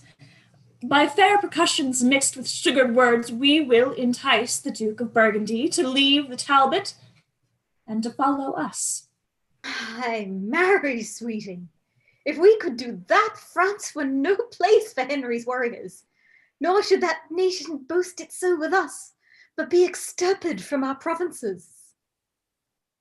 Forever should they be expulsed from France, and not have title of an earldom here. Your honors shall perceive how I will work to bring this matter to the wished end. Hark! By the sound of drum you may perceive their powers are marching unto Paris ward. There goes the Talbot with his colors spread, and all the troops of English after him. Now in the rearward comes the Duke, and his fortune and favor makes him lag behind. Summon a parley. We will talk with them. A parley with the Duke of Burgundy. Enter Burgundy. Who craves a parley with the Burgundy? The princely Charles of France, thy countryman. What sayest thou, Charles? For I am marching hence. Peace, speak, Pucelle, enchant him with thy words. Brave Burgundy, undoubted hope of France, stay, let thy humble handmaid speak to thee. Speak on, but be not over tedious. Look on thy country, look on fertile France, and see the cities and the towns defaced by wasting ruin of the cruel foe. as looks the mother on her lowly babe when death doth close his tender dying eyes. See, see the pining melody of France. Behold the wounds, the most unnatural wounds, which thou thyself hast given her woeful breast. O turn thy edged sword another way. Strike those that hurt, and hurt not those that help. One drop of blood drawn for thy country's bosom should grieve thee more than streams of foreign gore. Return thee, therefore, with a flood of tears, and wash away thy country's stained spots. Either she hath bewitched me with her words, or yet nature makes me suddenly relent. Besides, all French and France exclaims on thee, doubting thy birth and lawful progeny. Who joinst thou with but with a lordly nation that will not trust thee but for profit's sake? When Talbot hath set footing once in France and fashioned thee that instrument of ill, who then but English Henry will be lord, and thou be thrust out like a fugitive? Call we to mind and mark but this for proof. Was not the Duke of Orleans thy foe? And was he not in England prisoner? But when they heard he was thine enemy, they set him free, without his ransom paid. In spite of Burgundy and all his friends, see them, they fightst against thy countrymen, and joinst with them will be thy slaughtermen. Come, come, return, return, thou wandering lord. Charles and the rest will take thee in their arms. I am vanquished. These haughty words of hers have battered me like roaring cannon shot, and made me almost yield upon my knees. Forgive me, country and sweet countrymen, and lords, accept these hearty, kind embrace. My forces and my power of men are yours. So farewell, Talbot, I no longer trust thee. Done like a Frenchman, turn and turn again. Welcome, brave Duke. Thy friendship makes us fresh, and doth beget new courage in our breasts. Pucelle hath bravely played her part in this, and doth deserve a coronet of gold. Now let us on, my lords, and join our powers, and see how we may prejudice the foe. They exit. Act 3, Scene 4.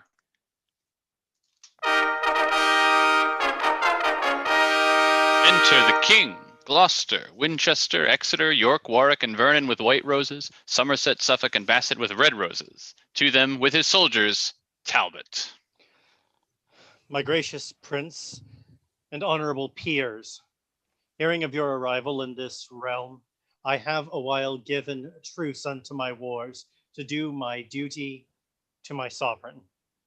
In sign whereof this arm hath reclaimed to your obedience 50 fortresses, 12 cities, and 7 walled towns of strength, besides 500 prisoners of esteem. Let's fall his sword before your highness's feet, and with submissive loyalty of heart ascribes the glory of his conquest got, first to my God, and next unto your grace. This the Lord Talbot, Uncle Gloucester, that hath so long been resident in France? Yes, if it please your majesty, my liege.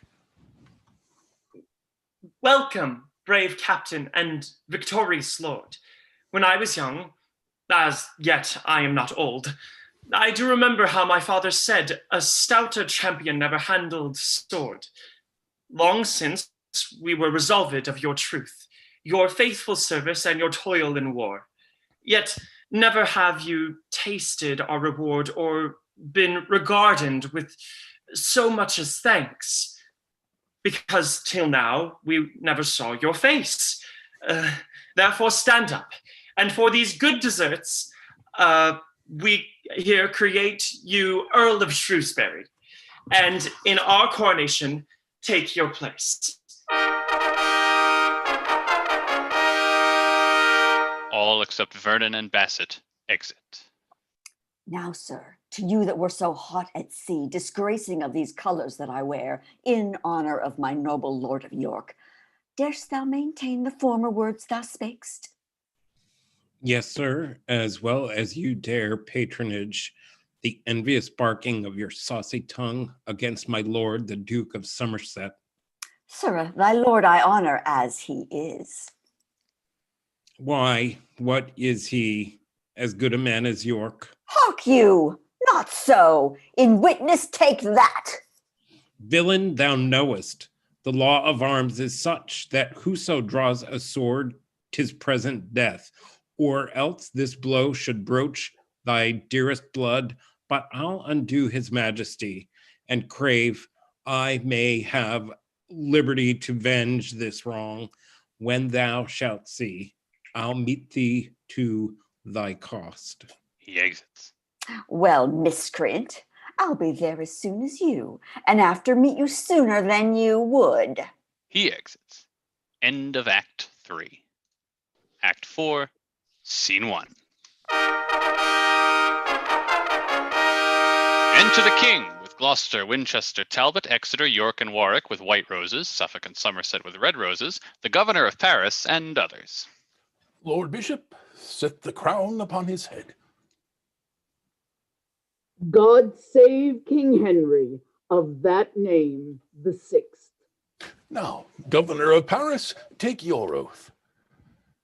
That you elect no other king but him, esteem none friends but such are his friends, and none your foes but such as shall pretend malicious practices upon his state. This shall you do, so help you righteous God. Enter Fastolf. My gracious sovereign, as I rode from Calais to hasten unto your coronation, a letter was delivered to my hands, writ to your grace from the Duke of Burgundy. Shame to the Duke of Burgundy and thee. I vowed, base knight, when I did meet thee next, to tear the garter from thy craven's leg, which I have done, because unworthily thou hast installed in that high degree, pardon me, princely Henry, and the rest, this dastard, at the battle of Patay, when but in all I was 6,000 strong, and that the French were almost 10 to 1 before we met, or that a stroke was given, like to a trusty squire did run away, in which assault we lost 1,200 men. Myself and divers gentlemen besides were there surprised and taken prisoners. Then judge, great lords, if I have done amiss, or whether that such cowards ought to wear this ornament of knighthood, yea or no. To say the truth, this fact was infamous and ill-beseeming any common man, much more a knight, a captain, and a leader. When first this order was ordained, my lords, knights of the Garter were of noble birth, valiant and virtuous, full of haughty courage, such as were grown to credit by the wars, not fearing death, nor shrinking for distress, but always resolute in most extremes. He then that is not furnished in this sort doth but usurp the sacred name of knight, profaning this most honorable order, and should, if I were worthy to be judge, be quite degraded, like the hedge-born swain that doth presume to boast of gentle blood. Sting to thy countrymen, thou hear'st thy doom. Be packing, therefore, thou that wast a knight. Henceforth, we banish thee on pain of death. Fastolf exits. And now, my lord protector, view the letter sent from our uncle, Duke of Burgundy.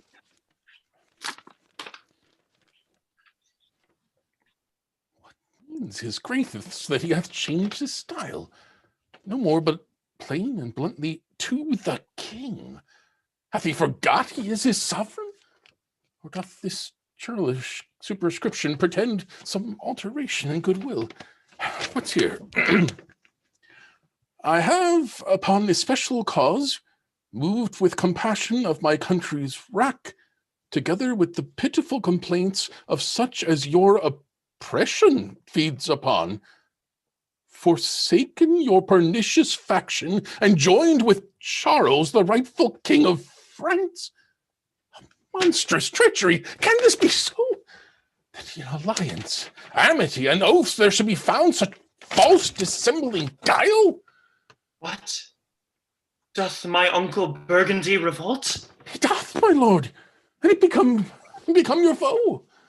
Is that the worst this letter doth contain?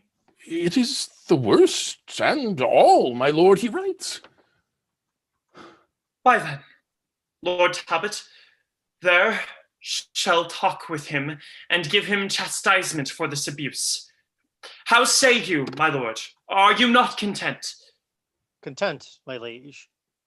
Yes, but I am prevented. I should have begged. I might have been employed. Then gather strength and march unto him straight. Let him perceive how ill we brook his treason and what offense it is to flout his friends. I go, my lord, in heart desiring still you may behold confusion of your foes. He exits. Enter Vernon with a white rose and Basset with a red rose. Grant me the combat, gracious sovereign. And me, my lord, grant me the combat too. This is my servant. Hear him, noble prince. And this is mine, sweet Henry. Favor him. Be patient, lords, and give them leave to speak. Say, gentlemen, what makes you thus exclaim? And wherefore crave you combat? Or with whom? With him, my lord, for he hath done me wrong. And I with him, for he hath done me wrong. What is that wrong whereof you both complain? First let me know, and then I'll answer you. Crossing the sea from England into France, this fellow here with envious carping tongue upbraided me about the rose I wear, saying the sanguine color of the leaves did represent my master's blushing cheeks. When stubbornly he did repugn the truth about a certain question of the law argued betwixt the Duke of York and him, with other vile and ignominious terms in confutation with rude reproach, and in defense of my lord's worthiness, I craved the benefit of law of arms. And that is my petition, noble lord, for though he seems with forged quaint conceit to set a gloss upon his bold intent, yet no, my lord, I was provoked by him, and he first took exception at this badge, pronouncing that the paleness of the flower bewrayed the faintness of my master's heart. Will not this malice, Somerset, be left? Your private grudge, my lord of York, will out, though ne'er so cunningly you smother it. Good lord, what madness rules in brain-sick men when for so slight and fliverless a cause such factious emulations shall arise? Good cousin both of York and Somerset, quiet yourselves, I pray, and be at peace. Let this dissension first be tried by fight. Then your highness shall commend a peace. The quarrel touches none but us alone. Betwixt ourselves, let us decide it then. Here is my pledge. Accept it, Somerset. Nay, let it rest where it began at first. Confirm it so, mine honorable lord. Confirm it so. Confounded be your strife, and perish you with your audacious prate. Presumptuous vassals, are you not ashamed with this immodest, clamorous outrage to trouble and disturb the king and us? And you, my lords, methinks you do not well to bear with their perverse objections, much less to take occasion from their mouths to raise a mutiny betwixt yourselves. Let me persuade you, take a better course. It grieves his highness. Good, my lords, be friends. Come hither, you that would be combatants. Henceforth I charge you, as you love our favor, quite to forget this quarrel and the cause. And you, my lords, remember where we are. in France, amongst a fickle, wavering nation. If they perceive dissension in our looks, and that within ourselves we disagree, how will their grudging stomachs be provoked to willful disobedience and rebel? Besides, what infamy will there arise when foreign princes shall be certified that for a toy, a thing of no regard, King Henry's peers and chief nobility destroyed themselves and lost the realm of France? Oh, to think upon the conquest of my father, my tender years, and let us not forgo that for a trifle that was bought with blood, let me be umpire in this doubtful strife. I see no reason, if I wear this rose, that anyone should therefore be suspicious. I more inclined to Somerset than York. He puts on a red rose. Both are my kinsmen, and I love them both. As well they may upbraid me with my crown, because forsooth the King of Scots is crowned. But your discretions better can persuade that than I am able to instruct or teach. And therefore, as we hither came in peace, so let us still continue peace and love. Cousin of York, we institute your grace to be our regent in these parts of France. And good my lord of Somerset, unite your troops of horsemen with bands of foot, and like true subjects, sons of your progenitors, go cheerfully together and just your angry choler on your enemies. Ourself, my lord protector, and the rest, after some respite, will return to Chalice, from thence to England, where I hope ere long to be presented by your victories, with Charles, Alençon, and that traitorous rout.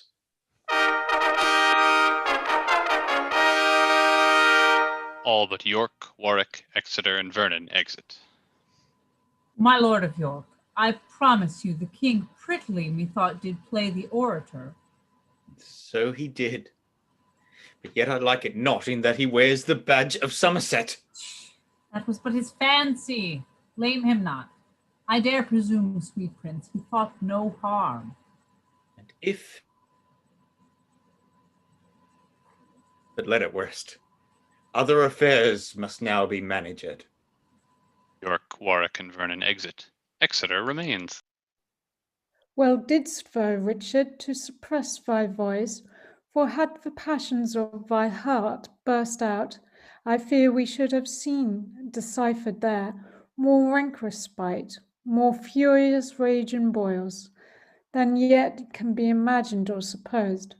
But so here is no simple man that sees this jarring discord of nobility, this smouldering of each other in the court, this factious branding of their favourites, but sees it doth presage some ill event. 'Tis much when sceptres are in children's hands, but much more when envy breeds unkind division. There comes the ruin, there begins confusion. He exits. Act 4, Scene 2. Enter Talbot with soldiers before Bordeaux. Go to the gates of Bordeaux, trumpeter. Summon their general unto the wall.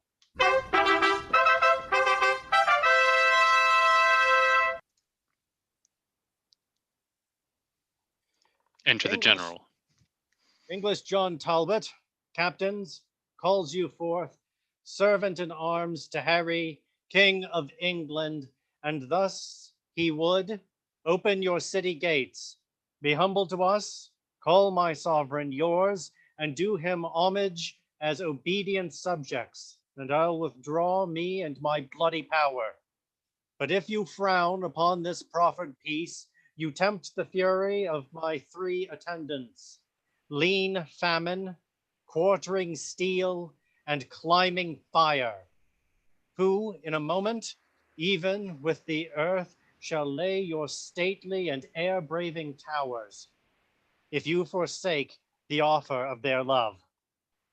Thou ominous and fearful owl of death, our nation's terror and their bloody scourge, the period of thy tyranny approacheth.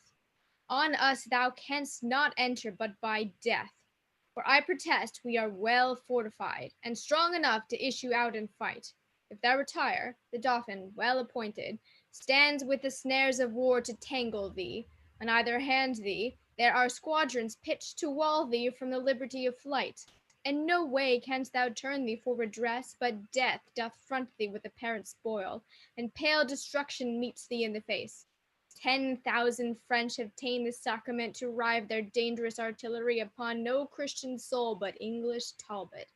Lo, there thou stand'st, a breathing valiant man of an invincible, unconquered spirit. This is the latest glory of thy praise, that I, thy enemy, do thee withal.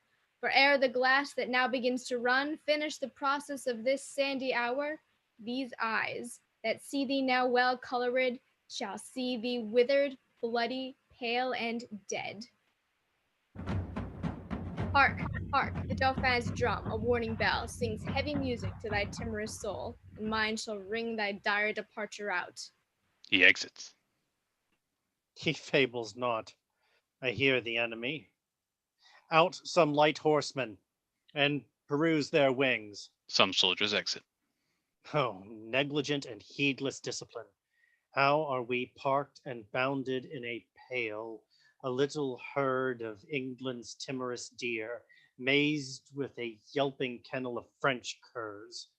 If we be English deer, then, or be then in blood, not rascal-like to fall down with a pinch, but rather moody mad and desperate stags, turn on the bloody hounds with heads of steel, and make the cowards stand aloof at bay. Sell every man his life as dear as mine, and they shall find dear, dear of us, my friends. God and St. George, Talbot and England's right, prosper our colors in this dangerous fight. He exits with his soldiers. Act 4, Scene 3. Enter a messenger and York with many soldiers. Are not the speedy scouts returned again that dogged the mighty army of the Dauphin? They are returned, my lord, and give it out that he has marched to Bordeaux with his power to fight with Talbot. As he marched along, by your espials were discovered 2 mightier troops than that the Dauphin led, which joined with him and made their march for Bordeaux. He exits. Plague upon that villain Somerset, that thus delays the promised supply of horsemen that were levied for this siege. Renowned Talbot doth expect my aid, and I am louted by a traitor villain and cannot help the noble chevalier. God comfort him in this necessity. If he miscarry, farewell wars in France. Enter Sir William Lucy. Thou princely leader of our English strength, never so needful on the earth of France, spur to the rescue of the noble Talbot, who was now girdled with a waist of iron and hemmed about with grim destruction. To Bordeaux, warlike Duke, to Bordeaux, York, else farewell, Talbot, France and England's honour. Oh God, that Somerset, who in proud heart to stop my cornets, were in Talbot's place. So should we save a valiant gentleman by forfeiting a traitor and a coward. Mad ire and wrathful fury makes me weep, that thus we die whilst remiss traitors sleep. Oh, send some succour to the distressed lord. He dies, we lose. I break my warlike word. We mourn, France smiles. We lose. They daily get all long of this vile traitor Somerset. Then God take mercy on brave Talbot's soul and on his son, young John, who 2 hours since I met in travel toward his warlike father. This 7 years did not Talbot see his son, and now they meet where both their lives are done. Alas, what joy shall noble Talbot have to bid his young son welcome to his grave? Away! Vexation almost stopped my breath that sauntered friends greet in the hour of death. Lucy, farewell. No more my fortune can but curse the cause. I cannot aid the man. Mane, blouse, long all of Somerset, and his delay. York and his soldiers exit. Thus, while the vulture of sedition feeds in the bosom of such great commanders, sleeping neglection doth betray to loss the conquest of our scarce cold conqueror, that ever-living man of memory, Henry the Fifth, whiles they each other cross, lives, honors, lands, and all hurry to loss. He exits. Act 4, Scene 4. Enter Somerset with his army and a captain from Talbot's army. It is too late. I cannot send them now. This expedition was by York and Talbot too rashly plotted. All our general force might with the sally of the very town be buckled with. The over-daring Talbot hath sullied all his gloss of former honor by this unheedful, desperate, wild adventure. York set him on to fight and die in shame, that Talbot dead, great York might bear the name. Enter Sir William Lucy. Here is Sir William Lucy, who with me set from Uir marched horses forth for aid. Now how, Sir William, whither were you sent? Whither, my lord? From bought and sold, Lord Talbot, who ringed about with bold adversity, cries out for noble York and Somerset to beat assailing death from his weak regions. And whiles the honorable captain there drops bloody sweat from his war-wearied limbs, and in advantage, lingering, looks for rescue, you, his false hopes, the trust of England's honor, keep off aloof with worthless emulation. Let not your private discord keep away the levied succors that should lend him aid, while he, renowned noble gentleman, yield up his life unto a world of odds. Orleans, the bastard, Charles, Burgundy, Alençon, Rainier, compass him about, and Talbot perish by your default.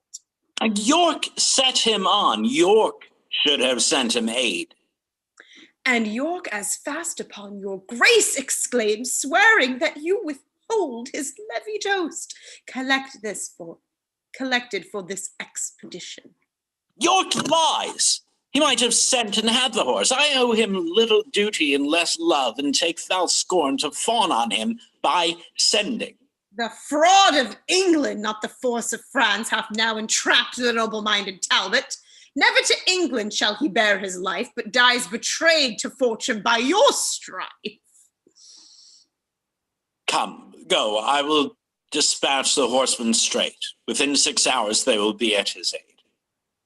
Too late comes rescue. He is ta'en or slain. For fly he could not if he would have fled, and fly would Talbot never, though he might. He be dead, brave Talbots. Then adieu. His fame lives in this world, his shame in you. They exit. Act 4, Scene 5. Enter Talbot and John Talbot, his son.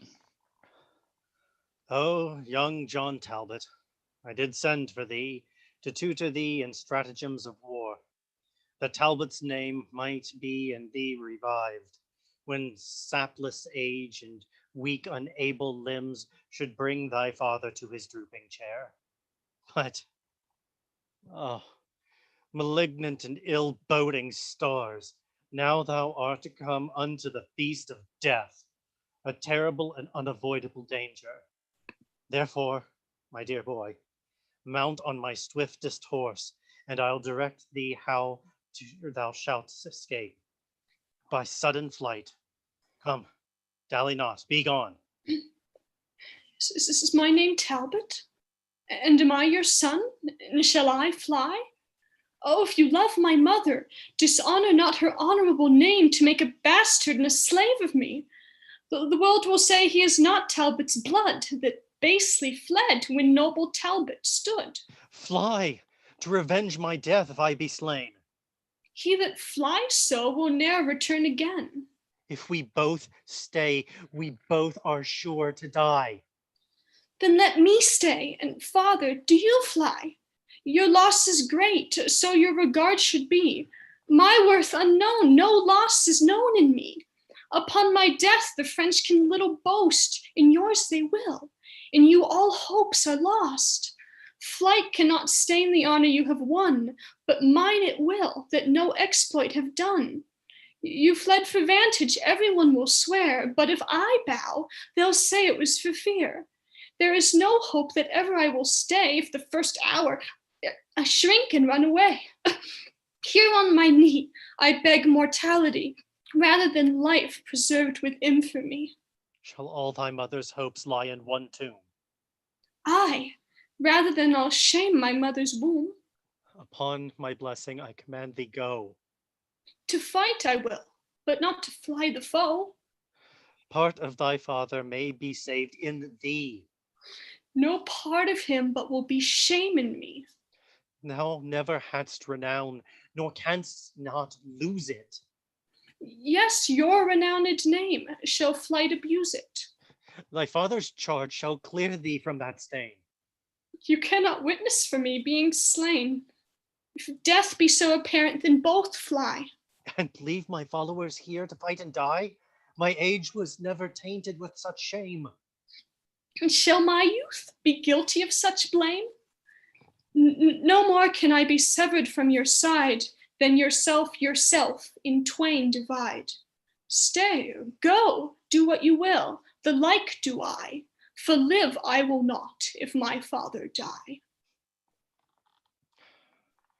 Then here I take my leave of thee, fair son, born to eclipse thy life this afternoon. Come, side by side, together live and die, and soul with soul from France to heaven fly. They exit. Act 4, Scene 6.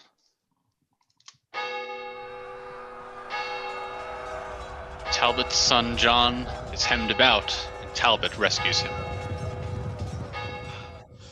Oh, St. George in victory! Fight, soldiers, fight! The regent hath with Talbot broke his word, and left us to the rage of the French sword. Where is John Talbot? Pause and take thy breath. I give thee life and rescue thee from death. Oh, twice my father, twice I am thy son. The life thou gavest me first was lost and done, till with thy warlike sword, despite of fate, to my determined time thou gavest new date. When from the Dauphin's crest thy sword struck fire, it warmed the father's heart with proud desire of bold-faced victory, then leaden age, quickened with youthful spleen and warlike rage. Beat down Alençon, Orleans, Burgundy, and from the pride of Gallia rescued thee.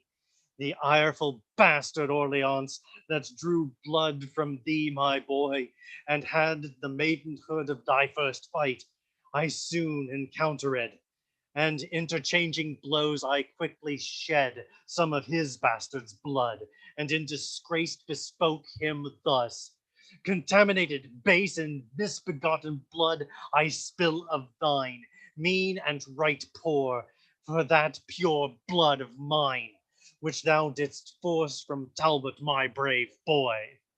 Here proposing the bastard to destroy, came in strongest rescue. Speak thy father's care. Art thou not weary, John? How dost thou fare? Wilt thou yet leave the battle, boy, and fly, now that art sealed the son of chivalry? Fly to revenge my death when I am dead, to the help of one stands me in little stead. Oh, too much folly is it, well I wot, to hazard all our lives in one small boat. If I today die not with Frenchman's rage, tomorrow I shall die with mickling age. By me they nothing gain, and if I stay, 'tis but the shortening of my life one day.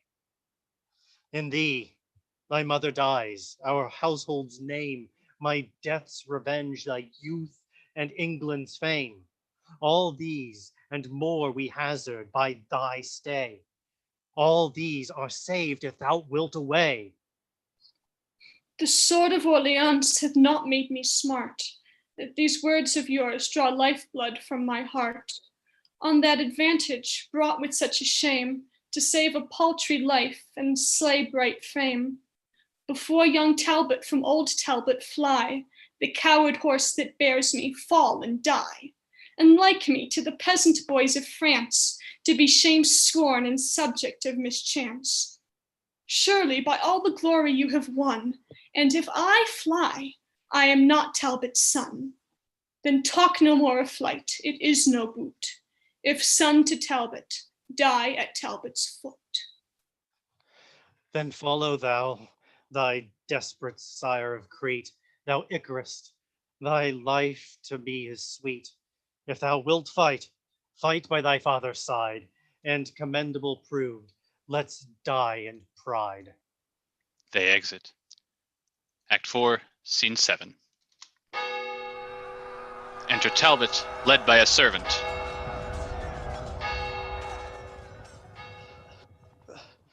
Where's my other life? Mine own is gone. Oh, where's young Talbot? Where is valiant John? Triumphant death, smeared with captivity, young Talbot's valor makes me smile at thee. When he perceived me shrink and on my knee, his bloody sword he brandished over me, and like a hungry lion did commence rough deeds of rage and stern impatience. But when my angry garden stood alone, tendering my ruin and assailed of none, dizzy-eyed fury and great rage of heart suddenly made him from my side to start into the clustering battle of the French. And in that sea of blood my boy did drench his overmounting spirit, and there died. Oh, my Icarus, my blossom in his pride.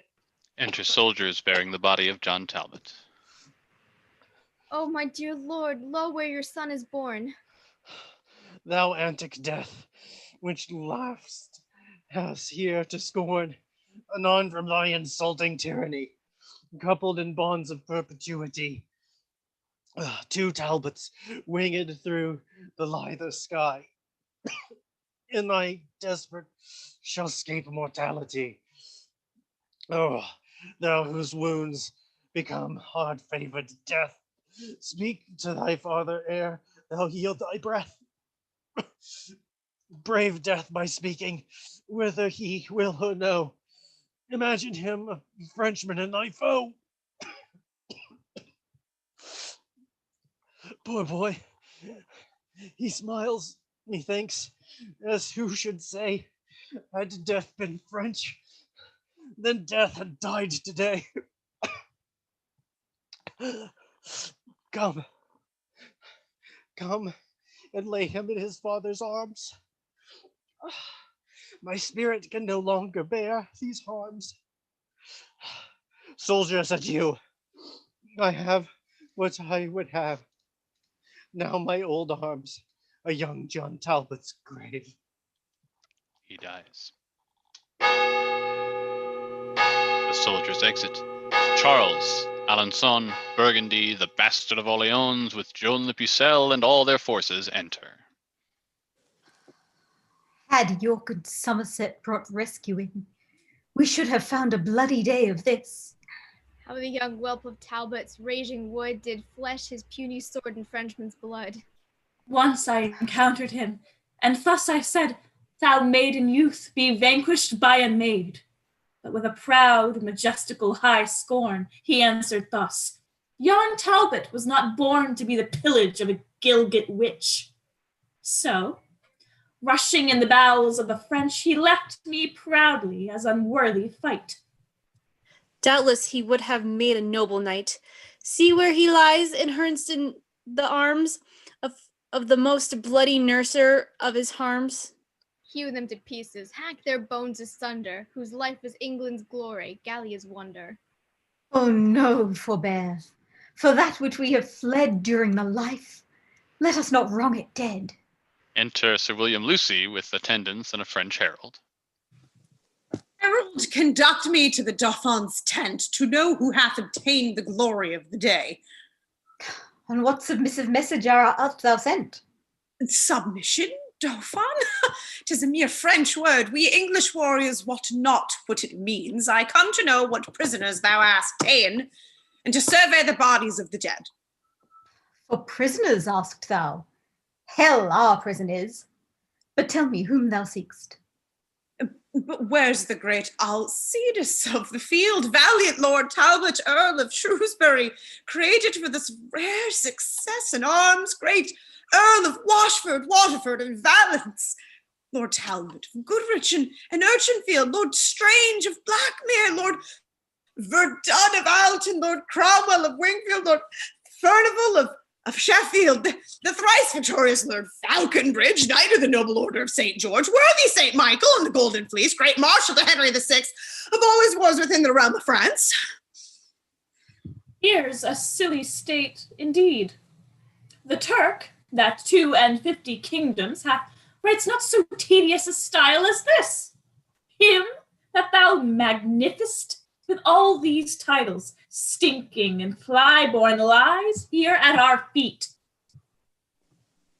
Is Talbot slain?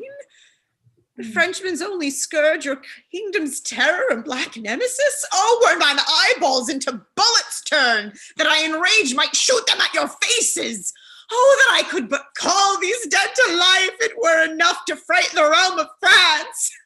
Were but his picture left amongst you here, it would amaze the proudest of you all. Give me their bodies, that I may bear them hence and give them burial as beseems their worth. I think this upstart is old Talbot's ghost. He speaks with such a proud, commanding spirit. For God's sake, let him have him. To keep them here, they would but stink and putrefy the air. Go, take their bodies hence. I'll bear them hence. But from their ashes shall be reared a phoenix that shall make all France afeared. So we be rid of them. Do with him what thou wilt. Lucy, the servant and attendants exit, bearing the bodies. And now to Paris in this conquering vein. All will be ours, now bloody Talbot's slain. They exit. End of Act 4. Act 5, Scene 1. Enter the King, Gloucester, and Exeter with attendants. Have you perused the letters from the Pope, the Emperor, and the Earl of Armagnac? I have, my lord, and their intent is thus. They humbly sue your excellence to have a godly peace concluded of betwixt the realms of England and of France. How doth your grace affect their motion? Well, my good lord, and as the only means to stop effusion of our Christian blood, establish quietness on every side. Aye, marry, uncle, for I always thought it was both impious and unnatural that such immanity and bloody strife should reign among professors of one faith. Besides, my lord, the sooner to effect and sure bind this knot of amity, the Earl of Armagnac, near knit to Charles, a man of great authority in France, proffers his only daughter to your grace in marriage, with a large and sumptuous dowry. Marriage, uncle? Alas, my years are young, and fitter is my study and my books than wanton dalliance with a paramour. Yet call the ambassadors, and as you please, so let them have their answers, every one. An attendant exits. I shall be well content with any choice tends to God's glory and my country's weal. Enter Winchester, dressed in cardinal's robes, and the ambassador of Armagnac, a papal legate, and another ambassador. What is my lord of Winchester's installed and called unto a cardinal's degree, then I perceive that will be verified. Henry V did sometime prophesy, if once he come to be a cardinal, he'll make his cap co-equal with the crown. My lords ambassadors, your several suits have been considered and debated on. Your purpose is both good and reasonable, and therefore we are certainly resolved to draw conditions of a friendly peace, which by my lord of Winchester, we mean shall be transported presently to France. And for the proffer of my lord your master, I have informed his highness so at large as, liking of the lady's virtuous gifts, her beauty, and the value of her dower, he doth intend she shall be England's queen. In argument and proof of which contract, bear her this jewel, pledge of my affection, and so my lord protector see them guarded and safely brought to Dover, where inshipped commit them to the fortune of the sea. All except Winchester and the legate exit.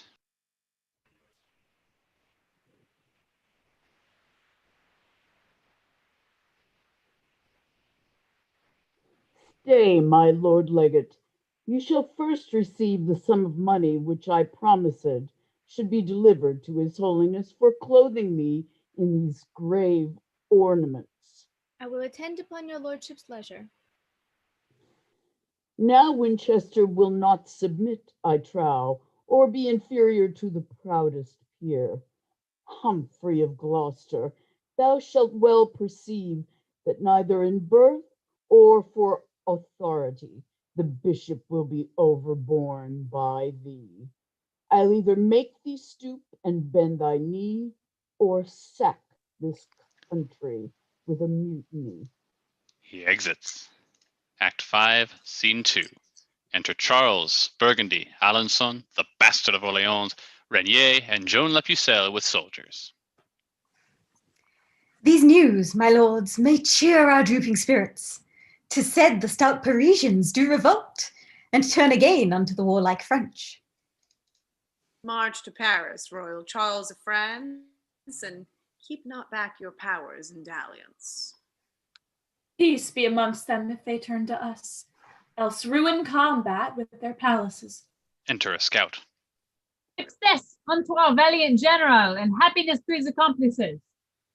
What tidings send our scouts? I prithee speak. The English army that divided was into two parties is now conjoined in one, and means to give you battle presently. Somewhat too sudden, sirs, the warning is, but we will presently provide for them. I trust the ghost of Talbot is not there. Now he is gone, my lord, you need not fear. All base passions, fear is most accursed. Command the conquest, Charles. It shall be thine. Let Henry fret, and all the world repine. Then on, my lords, and France be fortunate. They exit. Act 5, Scene 3.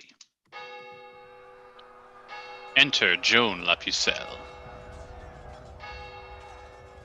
The regent conquers and the Frenchmen fly. Now help, you charming spells and parapets, and you choice spirits that admonish me, and give me signs of future accidents. You speedy helpers that are substitutes under these lordly monarchs of the earth. Appear and aid me in this enterprise. Enter fiends. This speed and quick appearance argues proof of your accustomed diligence to me. Now, you familiar spirits that are culled out of the powerful regions under earth, help me this once, that France may get the field. They walk and speak not. Oh, hold me not with silence over long. Where I was wont to feed you with my blood, I'll lop a member off and give it you in earnest of a further benefit, so you do condescend to help me now. They hang their heads. No hope to have redress. My body shall pay recompense if you will grant my suit. They shake their heads. Cannot my body nor blood sacrifice entreat you to your wonted furtherance? Then take my soul, my body, soul, and all, before that England give the French the foul. They depart. See, they forsake me. Now the time is come that France must veil her lofty plumed crest and let her head fall into England's lap. My ancient incantations are too weak, and hell too strong for me to buckle with. Now, France, thy glory droopeth to the dust. She exits. Burgundy and York fight hand to hand. Burgundy and the French fly as York and English soldiers capture Joan La Pucelle. Damsel of France, I think I have you fast. And try if they can gain your liberty. A goodly prize fit for the devil's grace. See how the ugly witch doth bend her brows, as if with Circe she would change my shape. Change to a worse shape thou canst not be. Oh, Charles the Dauphin is a proper man. No shape but his can please your dainty eye. A plaguing mischief fight Don Charles and thee. And may you both be suddenly surprised by bloody hands and sleeping on your beds. Fell banning hag! Enchantress, hold thy tongue! I prithee give me leave to curse a while. Curse, miscreant, when thou comest to the stake. They exit. Enter Suffolk with Margaret in his hand.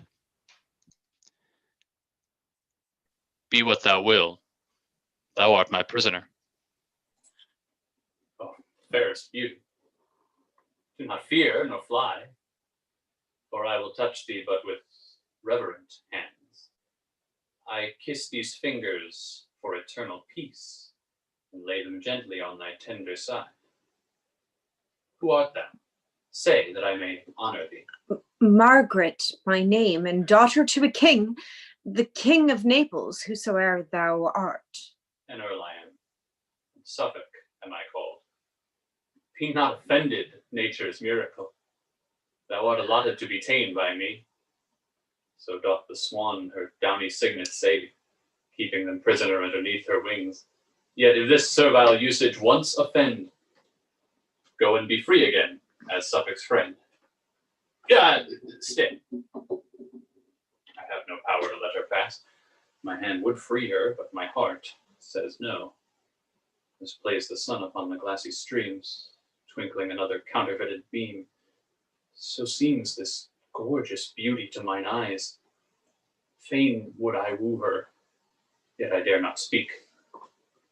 I'll call for pen and ink to write my mind. Fry de la pole, disable not thy silk. That's not a tongue. Is she not here? Wilt thou be daunted at a woman's sight? Aye. Beauty's princely majesty is such, confounds the tongue and makes the senses rough. Say, Earl of Suffolk, if thy name be so, what ransom must I pay before I pass? For I perceive I am thy prisoner. How canst thou tell she will deny thy suit before thou make a trial of her love? Why speakst thou not? What ransom may I pay? She's beautiful and therefore to be wooed. She's a woman and therefore to be won. Wilt thou accept of ransom, yea or no? Fond man, remember that thou hast a wife. Then how can Margaret be thy paramour? It were best to leave him, for he will not hear. There all is marred, there lies a cooling card. He talks at random, sure, the man is mad. Yet a dispensation may be had. And yet I would that you would answer me. I'll win this Lady Margaret. For whom? Why, for my king. That's a wooden thing. He talks of wood. It is some carpenter. Yet so my fancy may be satisfied, and peace established between these realms. But there remains a scruple in that too, for though her father be the King of Naples, Duke of Anjou and Maine, yet is he poor, and our nobility will scorn the match. Hear you, Captain, are you not at leisure? It shall be so. Disdain they ne'er so much. Henry is youthful and will quickly yield. Madam, I have a secret to reveal. What? Though I be enthralled, he seems a knight, and will not any way dishonor me. Lady, vouchsafe to listen what I say. Perhaps I shall be rescued by the French, and then I need not crave his courtesy. Sweet madam, give me hearing in a cause. Tush, women have been captive ere now. Lady, wherefore talk you so? I cry you mercy, 'tis but quid for quo. Say, gentle princess, would you not suppose your bondage happy to be made a queen? To be a queen in bondage is more vile than is a slave in base servility, for princes should be free. And so shall you, if happy England's royal king be free. Why, what concerns his freedom unto me? I'll undertake to make thee Henry's queen, to put a golden scepter in thy hand, and set a precious crown upon thy head, if thou wilt condescend to be my... What? His love. I am unworthy to be Henry's wife. No, gentle madam, I unworthy am to woo so fair a dame to be his wife, and have no portion in the choice myself. And how say you, madam? Are you so content? And if my father please, I am content. Then call our captains and our colours forth, and madam, at your father's castle walls will crave a parley to confer with him.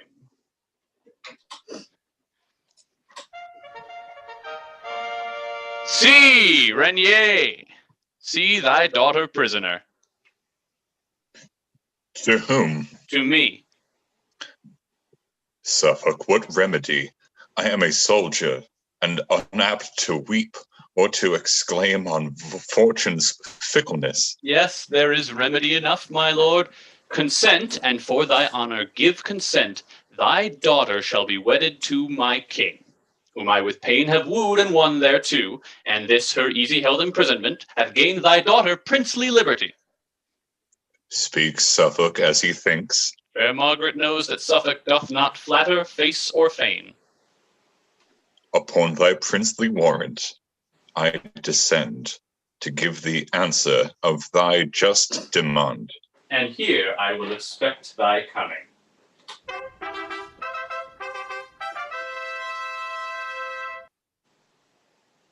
Welcome, brave Earl, into our territories. Command in Anjou what your honor pleases. Thanks, Renier. Happy for so sweet a child, fit to be made companion with a king. What answer makes your grace unto my suit? Since thou dost deign to woo her little worth, to be the princely bride of such a lord, upon condition I may quietly enjoy mine own, the country Maine and Anjou, free from oppression or the stroke of war, my daughter shall be Henry's, if he pleased. That is her ransom. I deliver her, and those 2 counties I will undertake. Your grace shall well and quietly enjoy. And I, again in Henry's royal name, as deputy unto that gracious king, give thee her hand for sign of plighted faith. Renier of France, I give thee kingly thanks, because this is in traffic of a king. And yet methinks I could be well content to be mine own attorney in this case. I'll over then to England with this news, and make this marriage to be solemnized. So farewell, Renier. Set this diamond safe in golden palaces, as it becomes. I do embrace thee, as I would embrace the Christian prince King Henry, were he here. Farewell, my lord. Good wishes, praise, and prayers shall Suffolk ever have of Margaret. Farewell, sweet madam. But hark you, Margaret. No princely commendations to my king? Such commendations as becomes a maid, a virgin, and his servants say to him. Words sweetly placed, modestly directed. But, madam, I must trouble you again. No loving token to his majesty? Yes, my good lord. A pure, unspotted heart, never yet taint with love, I send the king. And this withal. That for thyself. I will not so presume to send such peevish tokens to a king. Oh, Wert thou for myself. But Suffolk, stay. Thou mayst not wander into that labyrinth where minotaurs and ugly treasons lurk. Solicit Henry with her wondrous praise. Bethink thee on her virtues that surmount, and natural graces that extinguish art. Repeat their semblance often on the seas, that when thou comest to kneel at Henry's feet, thou mayst bereave him of his wits with wonder.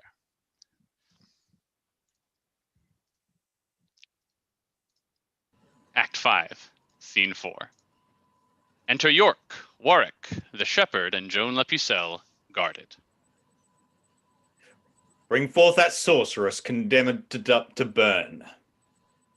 John, this kills thy father's heart outright. Have I sought every country far and near, and now it is my chance to find thee out. Must I behold thy timeless cruel death? John, sweet daughter John, I'll die with thee. Rapid miser, most ignoble wretch. I am descended of nobler blood. Thou art no father, nor no friend of mine. Out, out! My lords, and please you, 'tis not so. I did beget her, all the parish knows. Her mother liveth yet, can testify. She was the first fruit of my bachelorship. Graceless, wilt thou deny thy parentage? This argues what her kind of life hath been, wicked and vile, and so her death concludes. Fie, John, that thou wilt be so obstacle. God knows thou art a collop of my flesh, and for thy sake have I shed many a tear. Deny me not, I pray thee, gentle John. Peasant avaunt! You have suborned this man of purpose to obscure my noble birth. 'Tis true. I gave a noble to the priest, the morn that I was wedded to her mother. Kneel down and take my blessing, good my girl. Will thou not stoop? Now cursed be the time of thy nativity. I would the milk thy mother gave thee when thou suckst her breast had been a little ratsbane for thy sake. Or else, when thou didst keep my lambs afield, I wish some ravenous wolf had eaten thee. Dost thou deny thy father, cursed drab? Oh, burn her, burn her! Hanging is too good.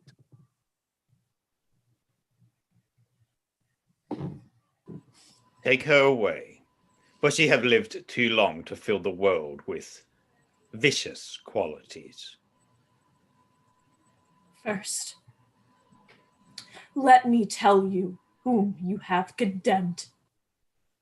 Not me, begotten of a shepherd's swain, but issued from the progeny of kings, virtuous and holy, chosen from above by inspiration of celestial grace to work exceeding miracles here on earth. I never had to do with wicked spirits, but you that are polluted with your lusts, stained with the guiltless blood of innocence, corrupt and tainted with 1,000 vices. Because you want the grace that others have, you judge it straight a thing impossible to compass wonders but by help of devils. No, misconceived. Joan of Arc hath been a virgin from her tender infancy, chaste and immaculate in very thought, whose maiden blood thus rigorously infused will cry for vengeance at the greats of heaven. Aye, aye. Away with her to execution. And hark ye, sirs, because she is a maid, spare for no faggots, let there be enow. Place barrels of pitch upon the fatal stake, that so her torture may be shortened. Nothing turn your unrelenting hearts. Then, Joan, discover thine infirmity, that warranteth by law to be thy privilege. I am with child. You bloody homicides! Murder not then the fruit within my womb, although you hale me to a violent death. And forfend the holy maid with child? The greatest Miracle that e'er you wrought. Is all your strict preciseness come to this? She and the Dauphin have been juggling. I did imagine what would be her refuge. Well, go to. We'll have no bastards live, especially since Charles must father it. Deceived. My child is none of his. It was Alençon that enjoyed my love. Alençon, that notorious Machiavel. It dies, and if it had 1,000 lives. Oh, give me leave. I have deluded you.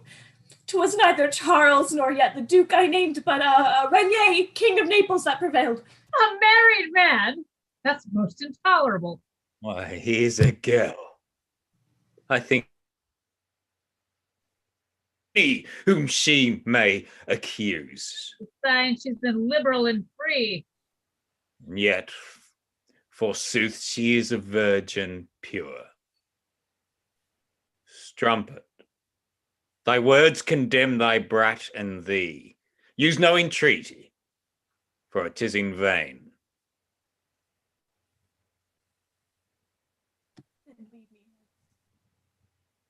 With whom I leave my curse. May never glorious sun reflects his beams upon the country where you make abode. But darkness and the gloomy shade of death environ you till mischief and despair drive you to break your necks or hang yourselves. Break thou in pieces, and consume to ashes, thou foul, accursed minister of hell. Enter Winchester, dressed as a cardinal. Lord Regent, I do greet your excellence with letters of commission from the king. For know, my lords, the states of Christendom, moved with remorse of these outrageous broils, have earnestly implored a general peace betwixt our nation and the aspiring French. And here at hand the Dauphin and his train approacheth to confer about some matter. Is all our travail turned to this effect? After the slaughter of so many peers, so many captains, gentlemen, and soldiers that in this quarrel have been overthrown and sold their bodies for their country's benefit, shall we at last conclude some effeminate peace? Have we not lost most part of all the towns by treason, falsehood, and by treachery? O great progenitors have conquered. O Warwick, I foresee with grief the utter loss of all the realm of France. Be patient, York. If we conclude a peace, it shall be with such strict and severe covenants as shall little gain the Frenchmen thereby. Enter Charles, Alençon, the bastard of Orleans, Regnier with attendants. Since, lords of England, it is thus agreed that peaceful truce shall be proclaimed in France, we come to be informed by yourselves what the conditions of that league must be. Speak, Winchester, for boiling choler chokes the hollow passage of my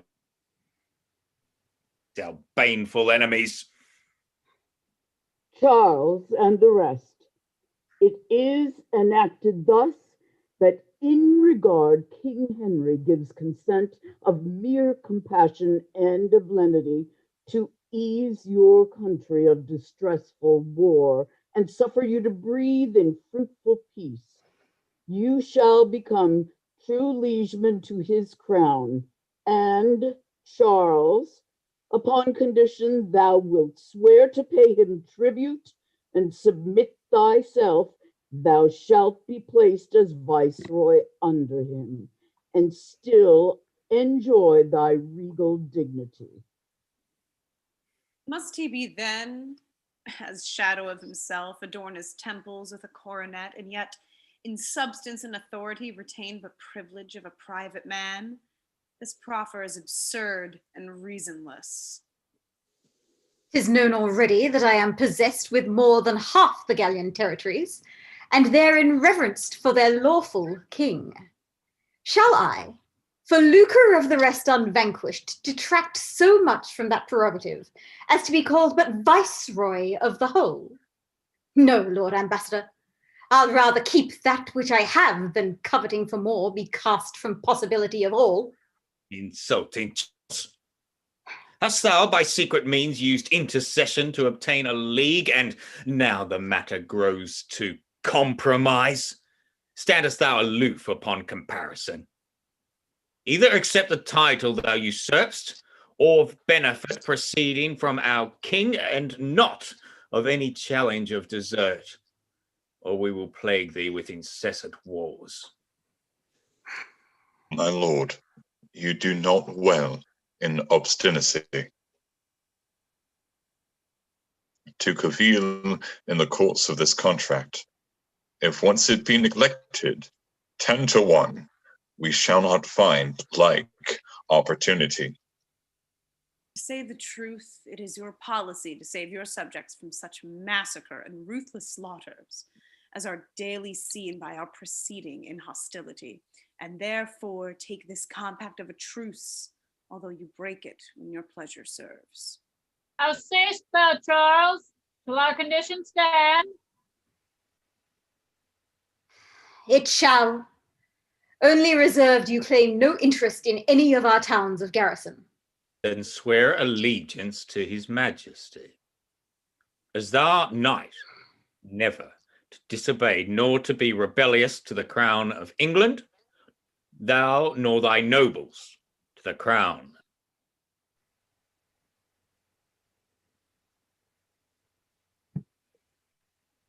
So now, dismiss your army when you please, hang up your ensigns, and let your drums be still, for here we entertain a solemn peace.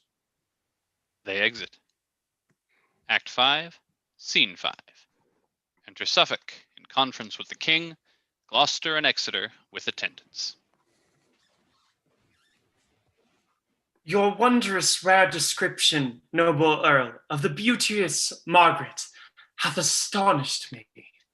Her virtues graced with external gifts do breed love's settled passions in my heart, and like as rigor of tempestuous gusts provokes the mightiest hulk against the tide, so am I driven by breath of her renown either to suffer shipwreck or arrive where I may have fruition of her love.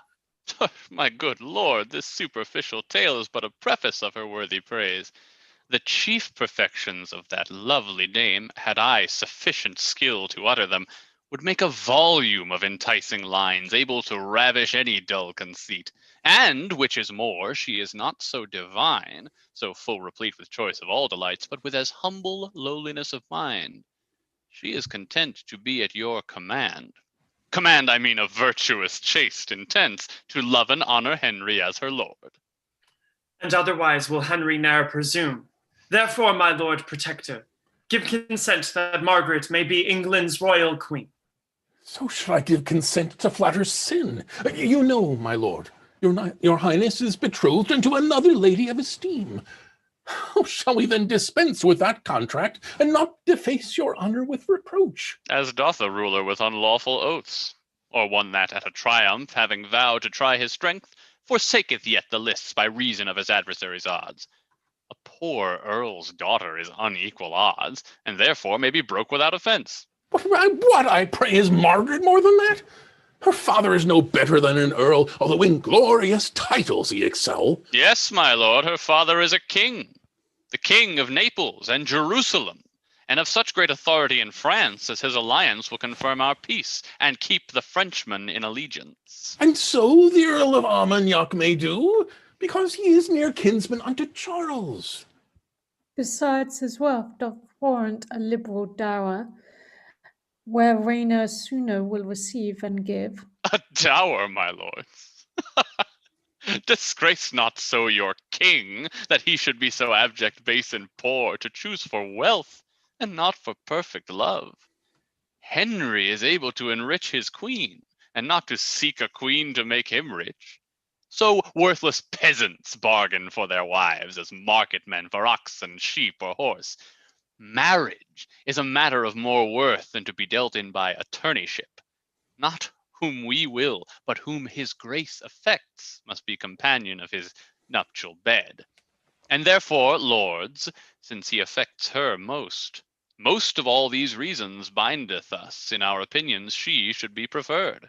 For what is wedlock forced but a hell, an age of discord and continual strife, whereas the contrary bringeth bliss and is a pattern of celestial peace. Whom should we match with Henry, being a king, but Margaret, that is daughter to a king? Her peerless feature, joined with her birth, approves her fit for none but for a king. Her valiant courage and undaunted spirit, more than in women commonly is seen, will answer our hope in issue of a king. For Henry, son unto a conqueror, is likely to beget more conquerors, if with a lady of so high resolve as is fair Margaret he be linked in love. Then yield, my lords, and here conclude with me that Margaret shall be queen, and none but she. Whether it be through force of your report, my noble lord of Suffolk, or for that my tender youth was never yet attaint with any passion of inflaming love, I cannot tell. But this I am assured, I feel such sharp dissension in my breast, such fierce alarms both of hope and fear, as I am sick with working of my thoughts. Take therefore shipping post, my lord, to France. Agree to any covenants, and procure that Lady Margaret you vouchsafe to come to cross the seas of England and be crowned King Henry's faithful and anointed queen. For your expenses and sufficient charge among the people gather up a tenth. Begone, I say, for till you do return, I rest perplexed with 1,000 cares. And you, good uncle, banish all offense. If you do censure me by what you were, not what you are, I know it will excuse this sudden execution of my will. And so, conduct me where, from company, I may revolve and ruminate my grief. He exits with attendants. Aye, grief, I fear me, both at first and last. Gloucester exits with Exeter. Thus Suffolk hath prevailed, and thus he goes, as did the youthful Paris once to Greece, with hope to find the like event in love, but prosper better than the Trojan did. Margaret shall now be queen, and rule the king, but I will rule both her, the king, and realm. Thank you for joining us for Henry VI Part 1. Big thanks to our friend, your friendly neighborhood Shakespeare. Please visit him at his website, shakespeareapproves.com, or on Facebook at Shakespeare Approves, your friendly neighborhood Shakespeare. We have links to all of his content and more in the comments of this video. We also like to thank all of the actors who have volunteered to read with us this evening. If you enjoyed this reading, all of our past readings are available on our Facebook page and a little bit better organized on our website, zenithplayers.com. If you want more information on us, including how to be involved in a reading like this one, you can go to our Facebook page, Zenith Players, and send us a message, or email casting@zenithplayers.com, and our technical director will get back to you as soon as possible. We want to continue to express our support to all of those out there who are working to keep us safe and those who are continuing to protest and demonstrate. Please join us next Friday, December 4th at 7 p.m. for Miss Julie by Strindberg. Thank you, and